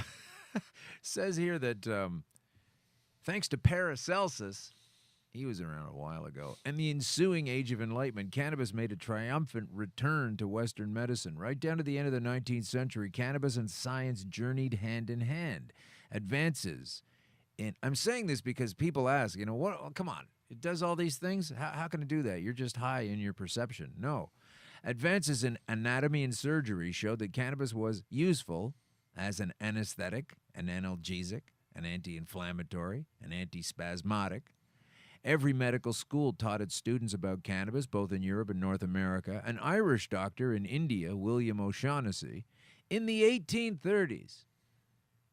And this makes me laugh when I read stuff like this. It makes me pissed off. It makes me happy.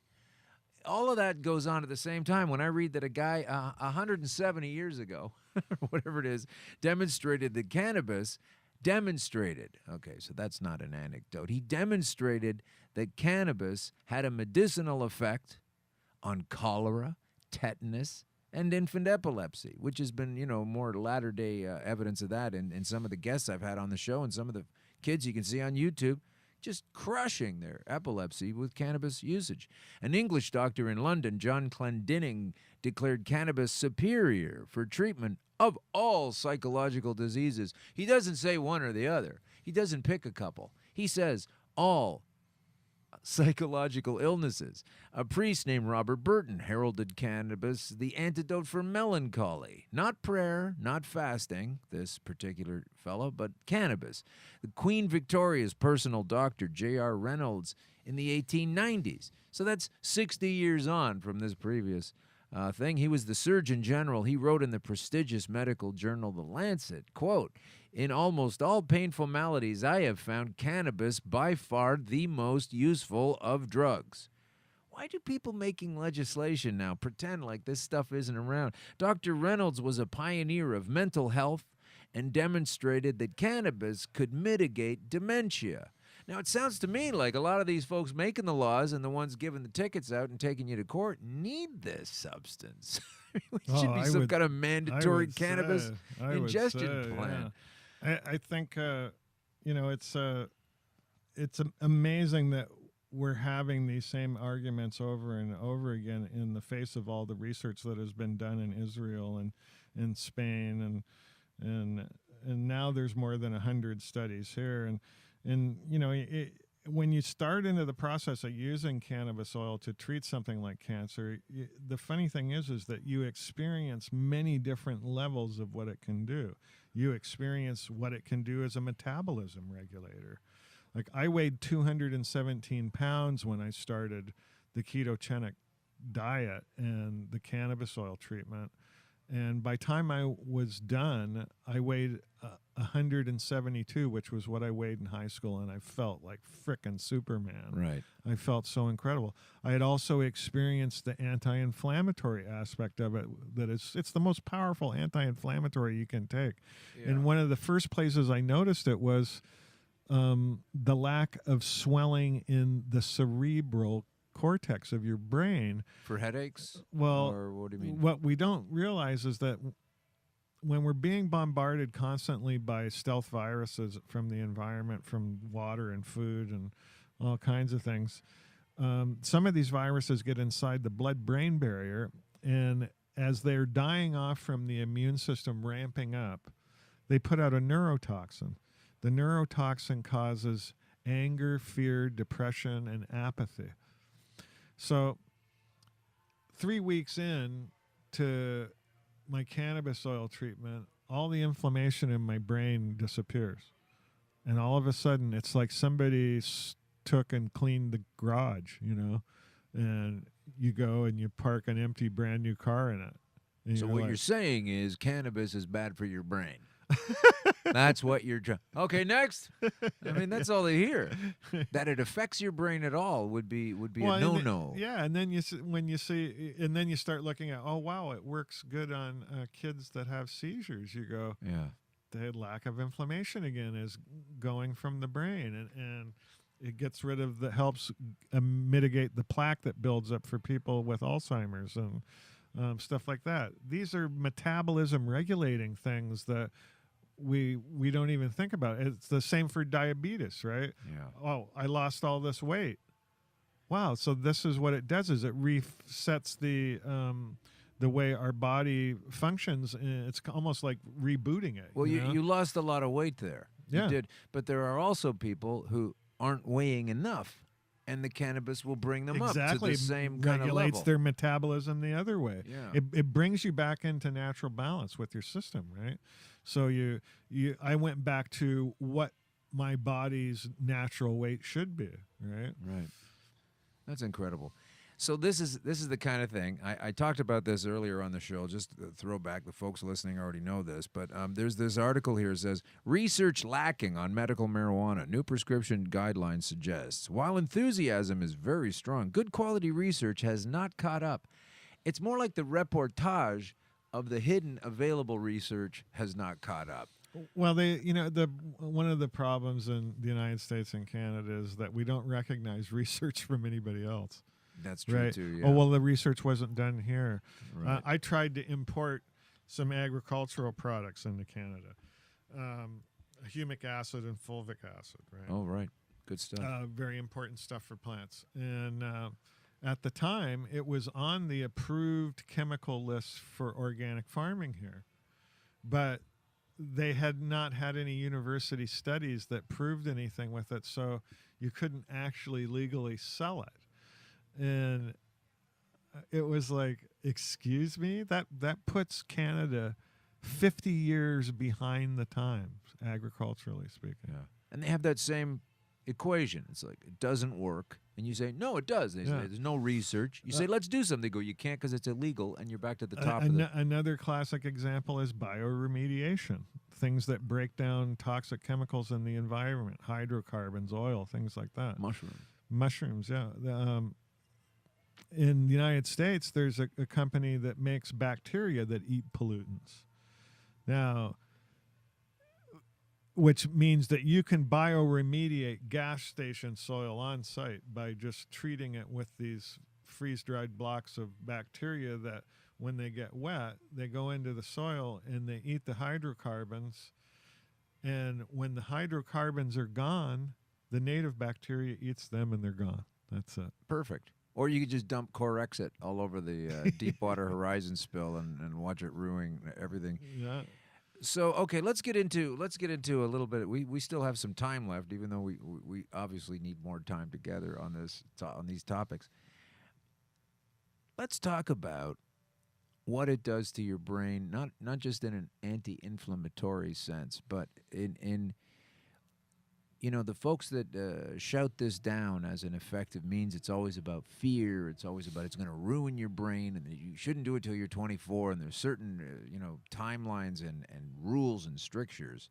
If we can just peel that back for a second, you've just shown, and I understand this as well, the anti-inflammatory aspect is amazing. But what else does it actually do to your brain that can help you? Because what I'm saying is, I'm not a scientist, but I have experienced realizations and awarenesses, certain thoughts that seem to come from nowhere, and then you find out that they are backed up. I've got about half a dozen incidents in here where this doctor, who I don't take anything away from his research ability, but I came across these same things. We had a guest on a couple of weeks ago. It was last week, Dr. Michelle Ross, and she's got a book called Vitamin Weed.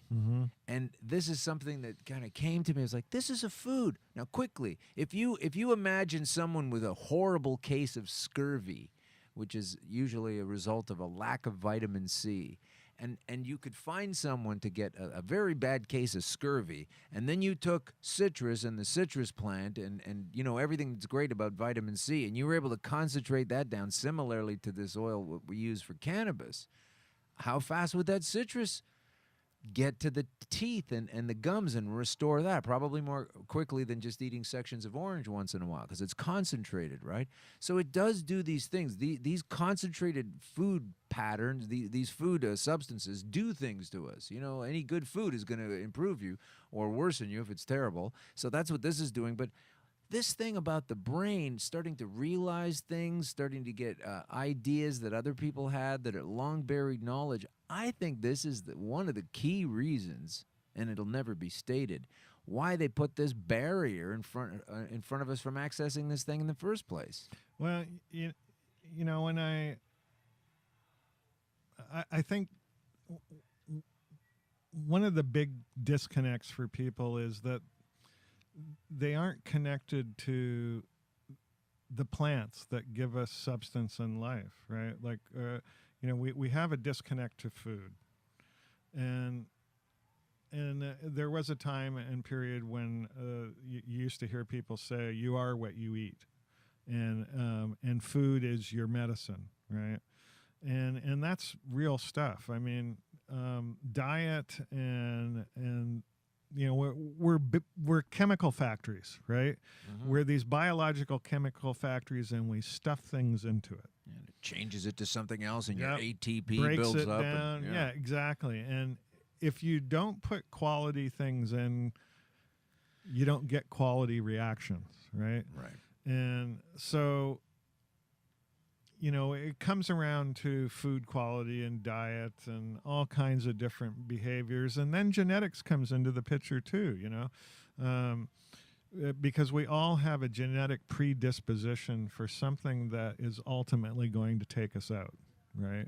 And so what we learn in this cannabis journey is that we have evolved alongside this plant, and we have specific things inside us that lead us to this plant. Matter of fact, most animals have an endocannabinoid system. That's true. Yeah. Cats, dogs. My cat loves to eat a fresh ganja leaf off a plant. And it's quite good for dogs who have inflammation. CBDs are great for them. And also dogs that have seizures, that THC actually works on them too. So it's, we have to make this reconnect to the plants that are out there for us, because first of all, one of the things that happens with all pharmaceuticals is that your body views them as a foreign substance, right? Sure. And they carries a toxic load. It can ruin your liver taking opioids. Your liver, your kidneys. They cause actual inflammation in the body. Your body has to figure out a way how to get these chemicals out of the body. processing it through the kidney and the livers may not be the decision that your body wants to make. Maybe it's going to store it somewhere in other tissue. These consequences all manifest themselves as we get older, right? And the body becomes less firm and has less ability to deal with getting rid of toxins. We understanding how your body works and the relationship between different approaches of medicine are as great as the diversity between Eastern and Western medicine. I mean, the Chinese have been treating ailments for 3,000 years compared to our over 250 years here with Western medicine. But we have copped the term mainstream medicine, and they are alternative medicine, even though we are the alternative to this ancient medicine. Yeah, the alternative medicine debunk is, one of their favorite things is to call natural doctors quacks, right? And trying to degrade their position. I mean, now there's so much good data about natural medicine. A lot of people aren't aware of this study. There's something called the China study. Can I just hang on a second before we get to the China study? Because this is great. I didn't know we were going to go here, but I would like to say that we have this book. We're giving some of them away. You should get one. If you don't win this contest I'm about to describe, go to the store and buy one anyway. And even if you do win the contest, go to the store and buy one and give it to a friend of yours. You can't believe the information that's available in this book. We don't have time to go through it all right now, but you want to have this. You want to have this fantastic book. And to do that, go to our socials, Green Crush Pod, at Green Crush Pod. We're on Instagram. We're on the Facebooks and the everything else is in Twitter. So go there. Also, hashtag I support Jenny Hallam. She was on the show earlier freaking out because the government's going crazy doing these awful things to her. And she is really a warrior. My hat is off to her. She's an incredible woman. So just wanted to cut in there before we finish the show. Book giveaway. And we also have another giveaway for a box of cool stuff. It's a ritual box provided to us by last week's guest, Nathan. I'm sorry. Nathan Woodworth. There it is. I don't always remember the name. He's not sitting right there in front of me. So check that out. It's a nice box. I took a picture of it. Usually Kim takes pictures of that kind of stuff, but I had to do that. So you can win that. You can win this book, and you should win both, and definitely try. So now let's go back to the China. The China study. I came across this by accident. It was a documentary, and it was these doctors, Western doctors, were starting a study about cancer. And, of course, China has the largest population on the planet that you could hope to do a study in. Mm-hmm. And so what they did was they took a map of China and they took all this information they had about what kind of cancers happened where in China. And they got these doctors from the West hooked up, and they took all the data and information they had. And parts of China have become very westernized. The diet, everything. They eat all the same junk food hot we dogs do. And relish they and got Amber, all that. McDonald's and everything, right? And in those areas, they started to see different health issues coming up that were similar to health issues in America, in North America, right? And then the areas where it was more vegetarian, less so, right? And they started to figure out how diet plays into this whole thing because they all of a sudden had access to millions upon millions of people to use as the data they needed. And if you do a search on this, you'll come up with a documentary about it. And it's just a brilliant film. So what are the greater implications of this study? The greater implications are that, the less animal products you're inclined to eat, the less cancer there is, and the less other illness issues, right? Isn't this why those Texas meat purveyors tried to sue Oprah or something? She was saying something like this in the early aughts. They freaked out. She lost a lawsuit against them for saying a fact. Yeah, those kind of things, they call them slap suits, and it's based on who has the most money wins, right? Yeah. Yeah, I mean, the whole battle over diet and meat and stuff is, like I eat meat, but I lean toward vegetarian diet most of the time, and I save those things as a treat. When I was a kid, we used to eat meat. We ate meat, and we would eat meat 3 times, maybe 4 times a week, and that would be like bacon on Saturday morning, right? Probably, and maybe a roast or a meatloaf on Sunday night. Yeah, and from this, your chicken you'd was have a in couple there of sandwiches. somewhere. You'd have a chicken, and that would be it. And the rest of the time, there was soup and sandwiches and salads and pastas and this and that. And I don't understand why people don't understand that. That was kind of the normal diet. You have a certain amount of that stuff, and it lasts in your body for a while, and then you replenish it. But the way we live now with this cash-driven, money-driven, commerce-driven society, you need to get up in the morning and hit a drive-through restaurant on your way to work to get some kind of a sandwichy muffin kind of thing with some sort of pork version in there, and then it's off to lunch. It's KFC, and then later on it's a pizza, and then total disconnect from our Wendy's food is open till 3 a.m. drive-through, and you're eating meat like 6 times a day. Yeah.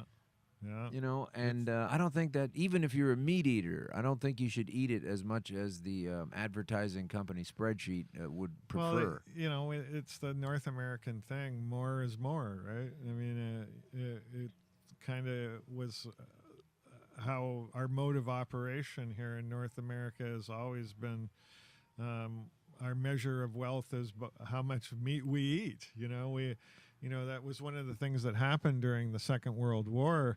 There wasn't meat in England and France and those places. The soldiers got it all, and they ate their horses, and they did this and that, And, it turns out you only need 10% protein in your diet, and you look at how I always go back to the Chinese and how they ate, and the Asians, because they treat meat like it's a condiment.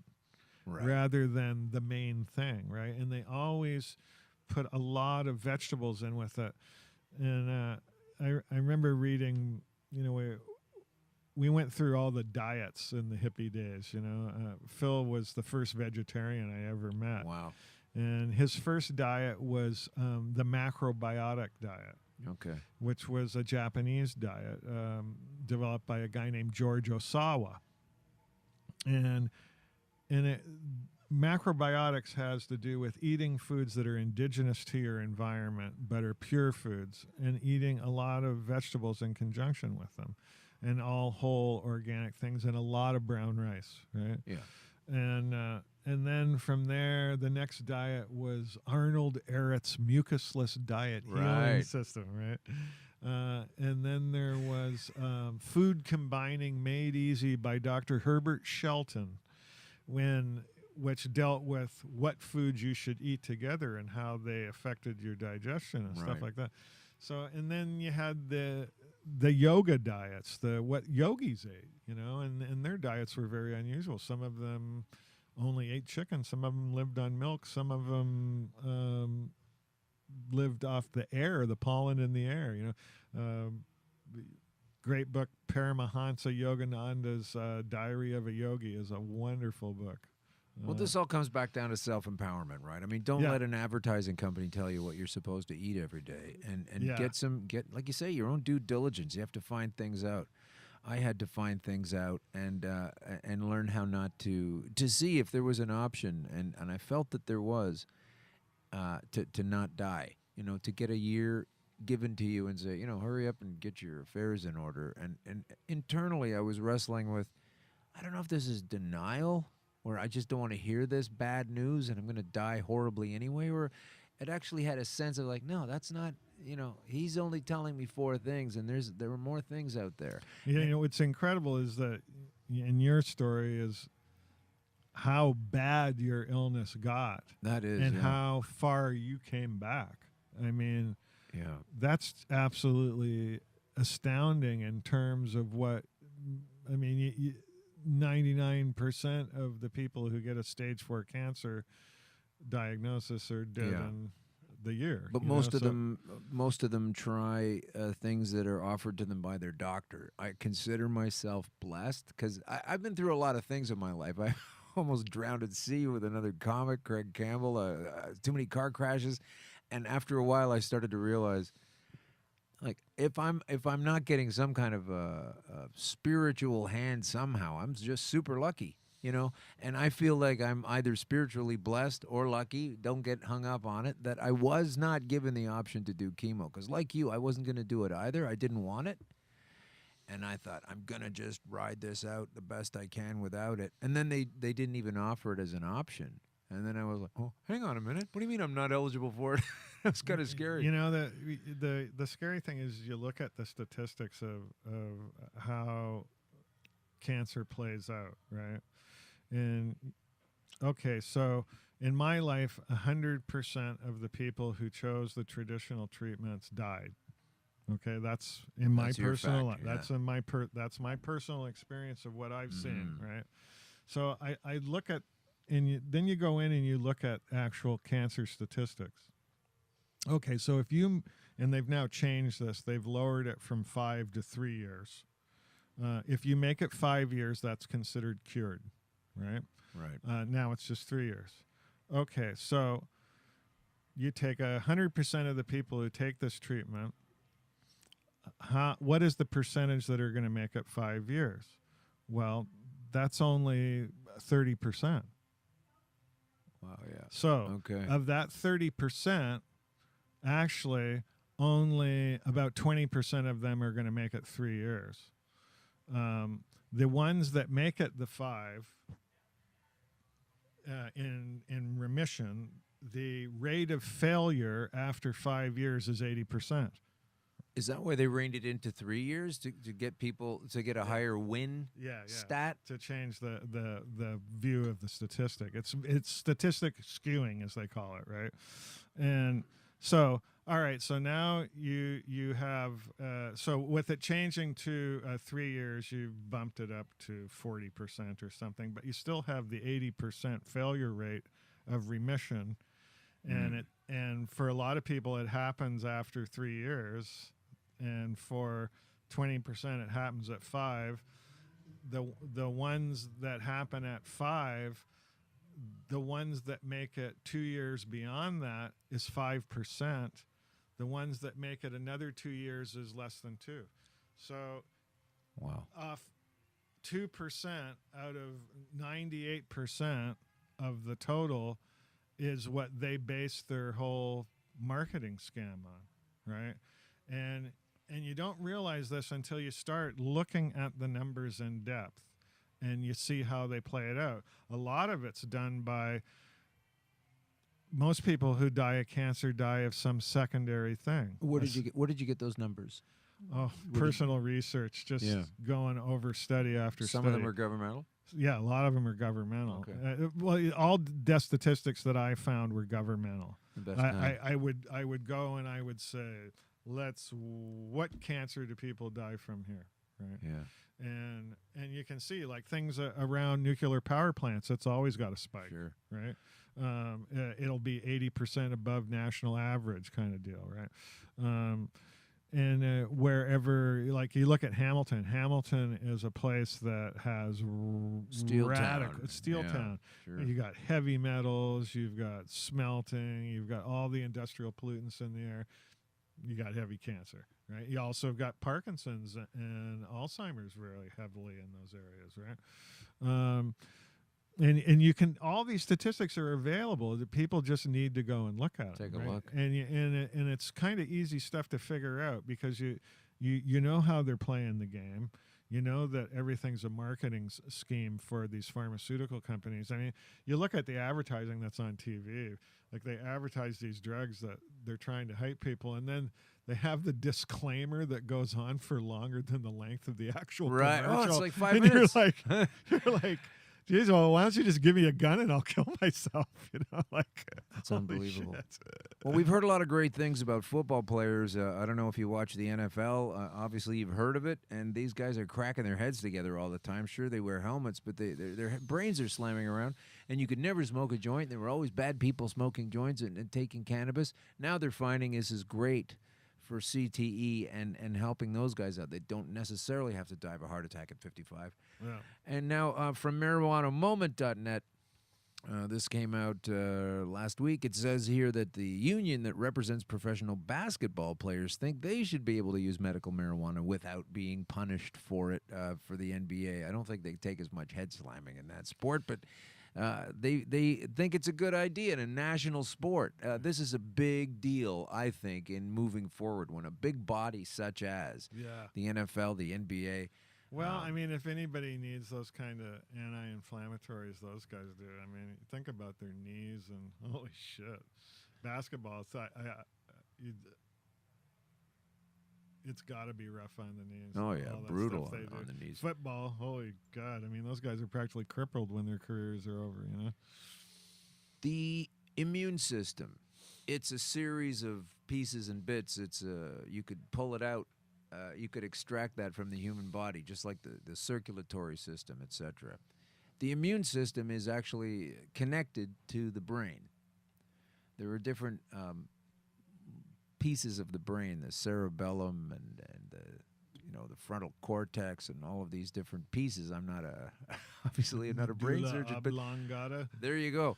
And so when you're using, this is something that came to me, and I've yet to find it in the book, but I'm sure it's in there, and I wonder if you can speak to this at all. So like you say, my doctor last year in April, he called me his only Lazarus. He said, I asked him about why I was doing so well, and he said, I've had people not as bad as you get not as good as you're at right now. The arc on your journey is incredible. You were way down here, now you're way up here. And it happened twice, and he called me his only Lazarus. And a lot of the thinking and the ideas that I've been able to come up with and this isn't any kind of braggadocio. I'm saying these are thoughts that have come in because I've been using this substance and focusing on it.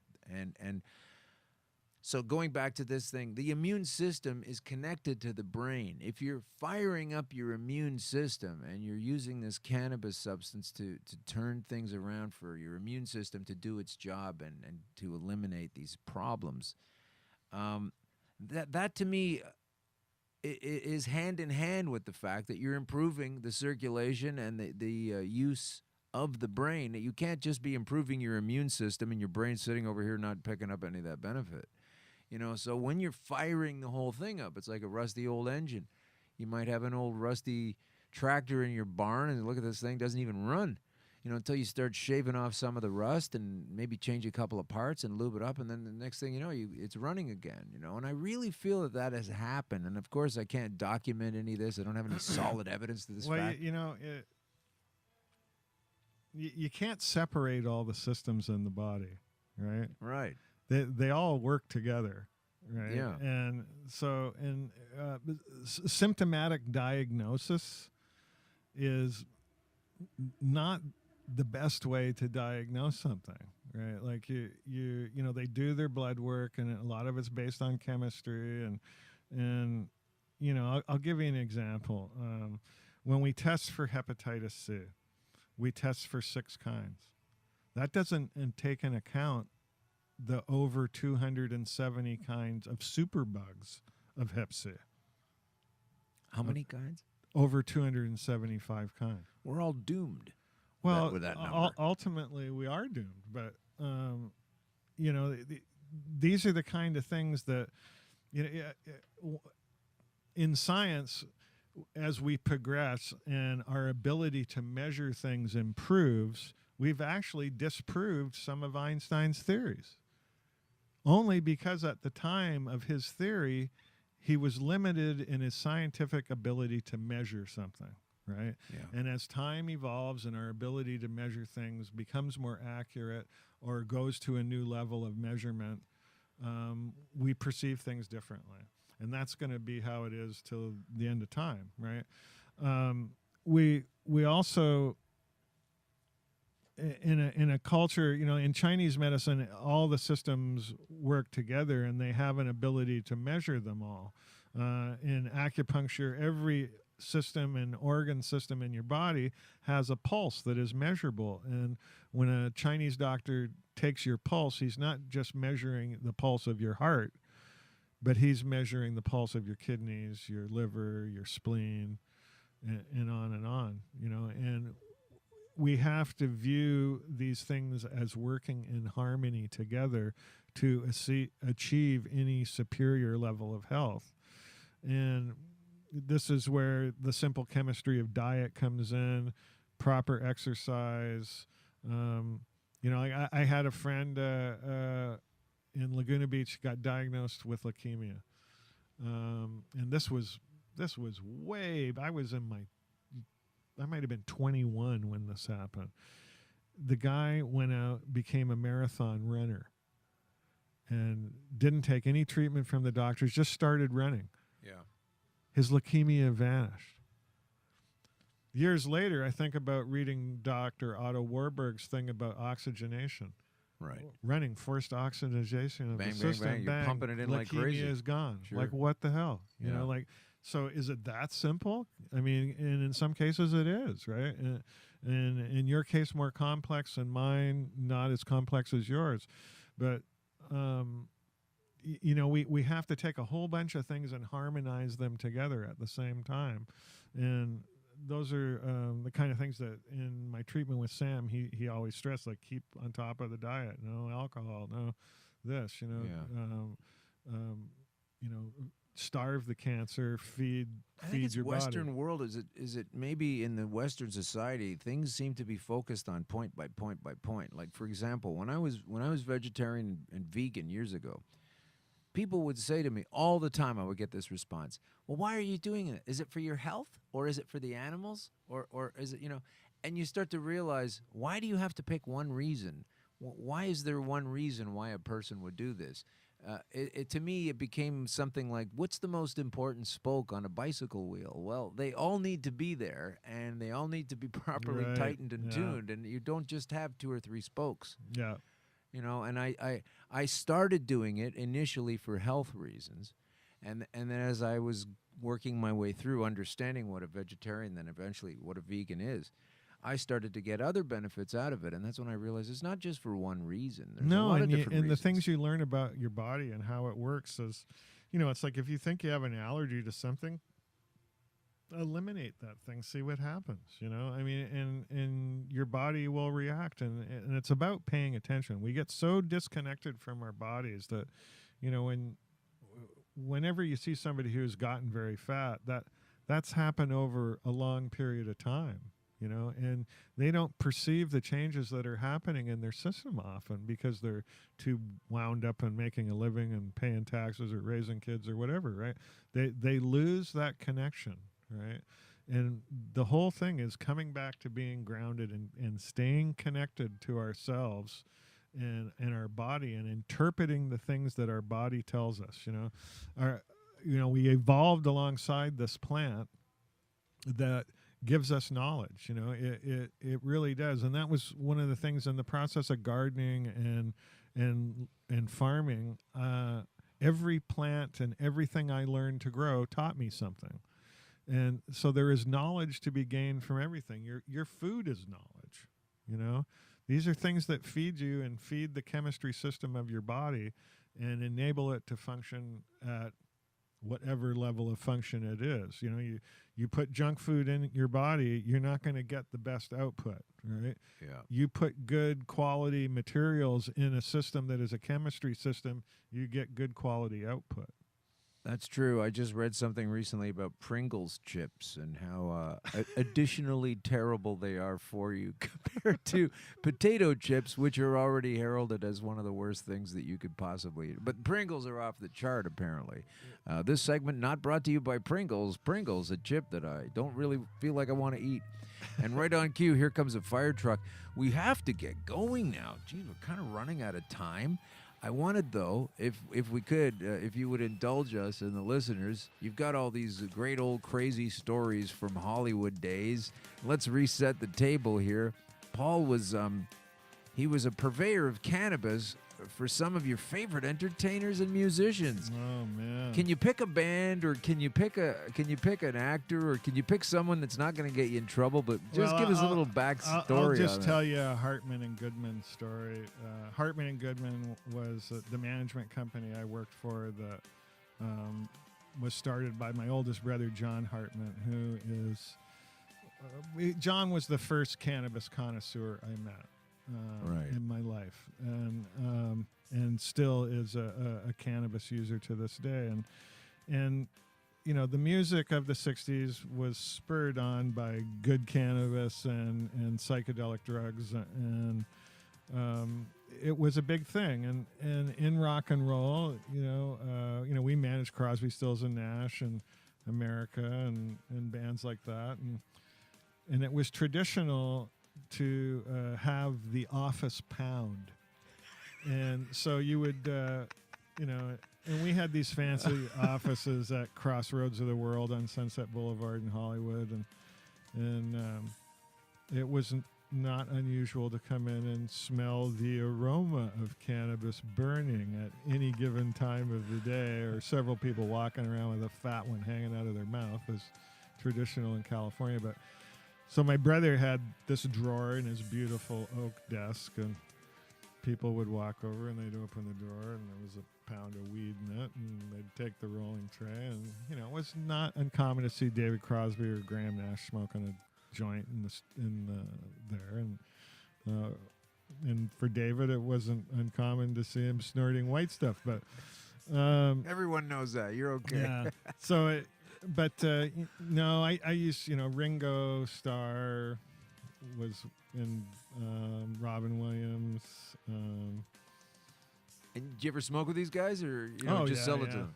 Oh yeah, you smoke with them. Yeah. So you got high with Robin Williams and Ringo Starr. Yeah, Jack Nicholson was another one. Jack I used to Nicholson. keep his checks. I didn't cash them. Yeah, because they said John J. Nicholson, Mulholland Drive on them. Oh, cool. Same with Ringo's. They said Richard Starkey. That they always came from his lawyer. What's the biggest check you got back in the day from Jack Nicholson that you didn't cash? Oh, $1,500. $1,500. Yeah. That's amazing. They always ended up getting cashed, I'll tell you though. I tried to keep them for as long as possible. Eventually, yeah. And then you tell the teller and she's too young, doesn't even know who he is as an actor. Our guest today has been Paul Hartmann. It's so great to have him in, and we have scratched the surface. I think we've officially scratched the surface. There's so much more to cover. We'd love to have you back when it's convenient for you.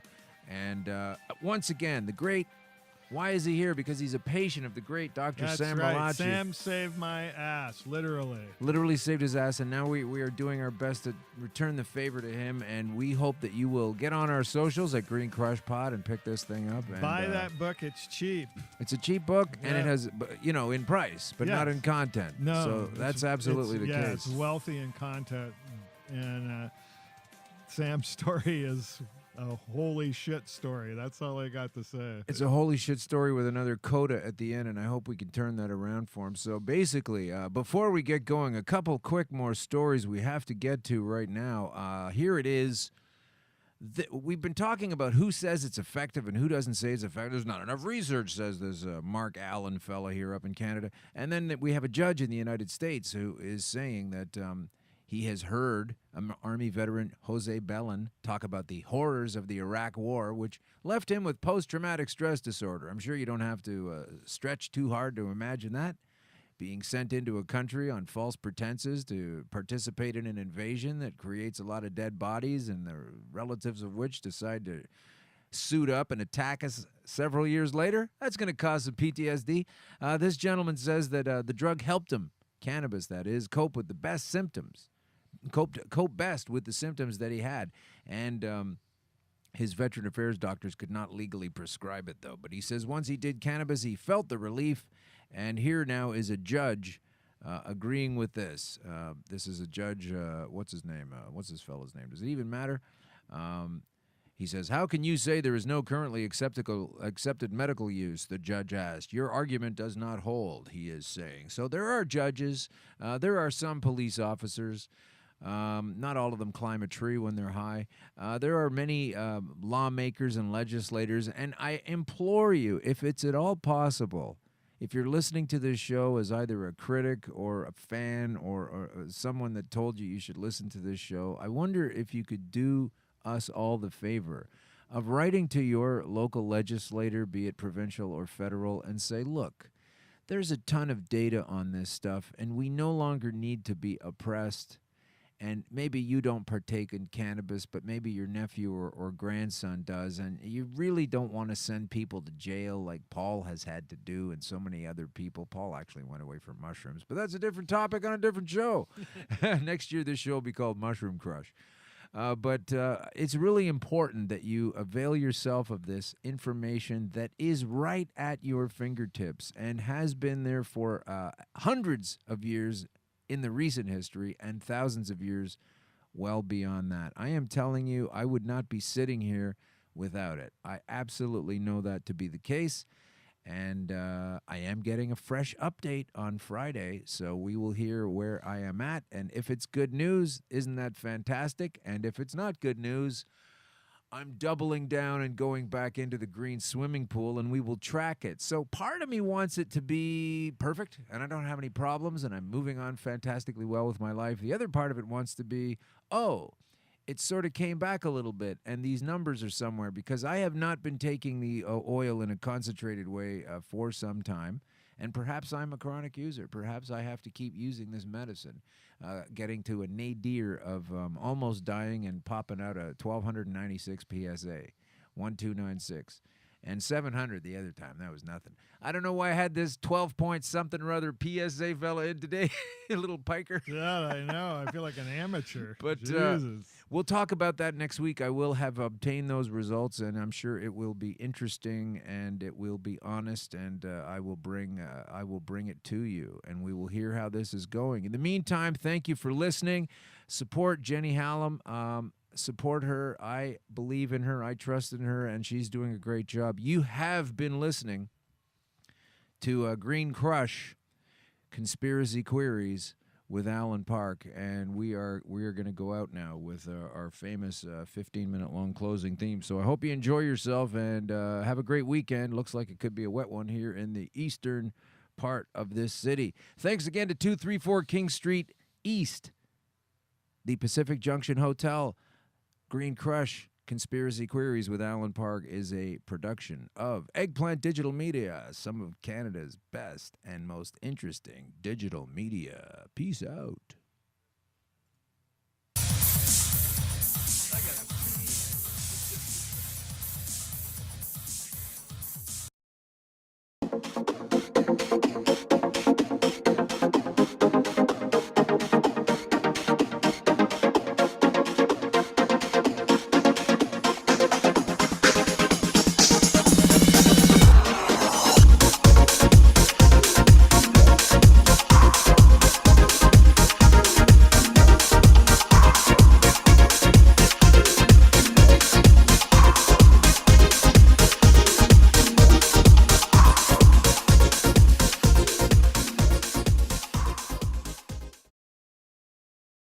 Announcing CBGTV's Bud Break book.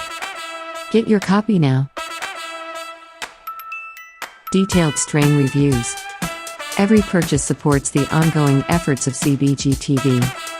Available from Amazon and at cbgtv.com or scan the QR code.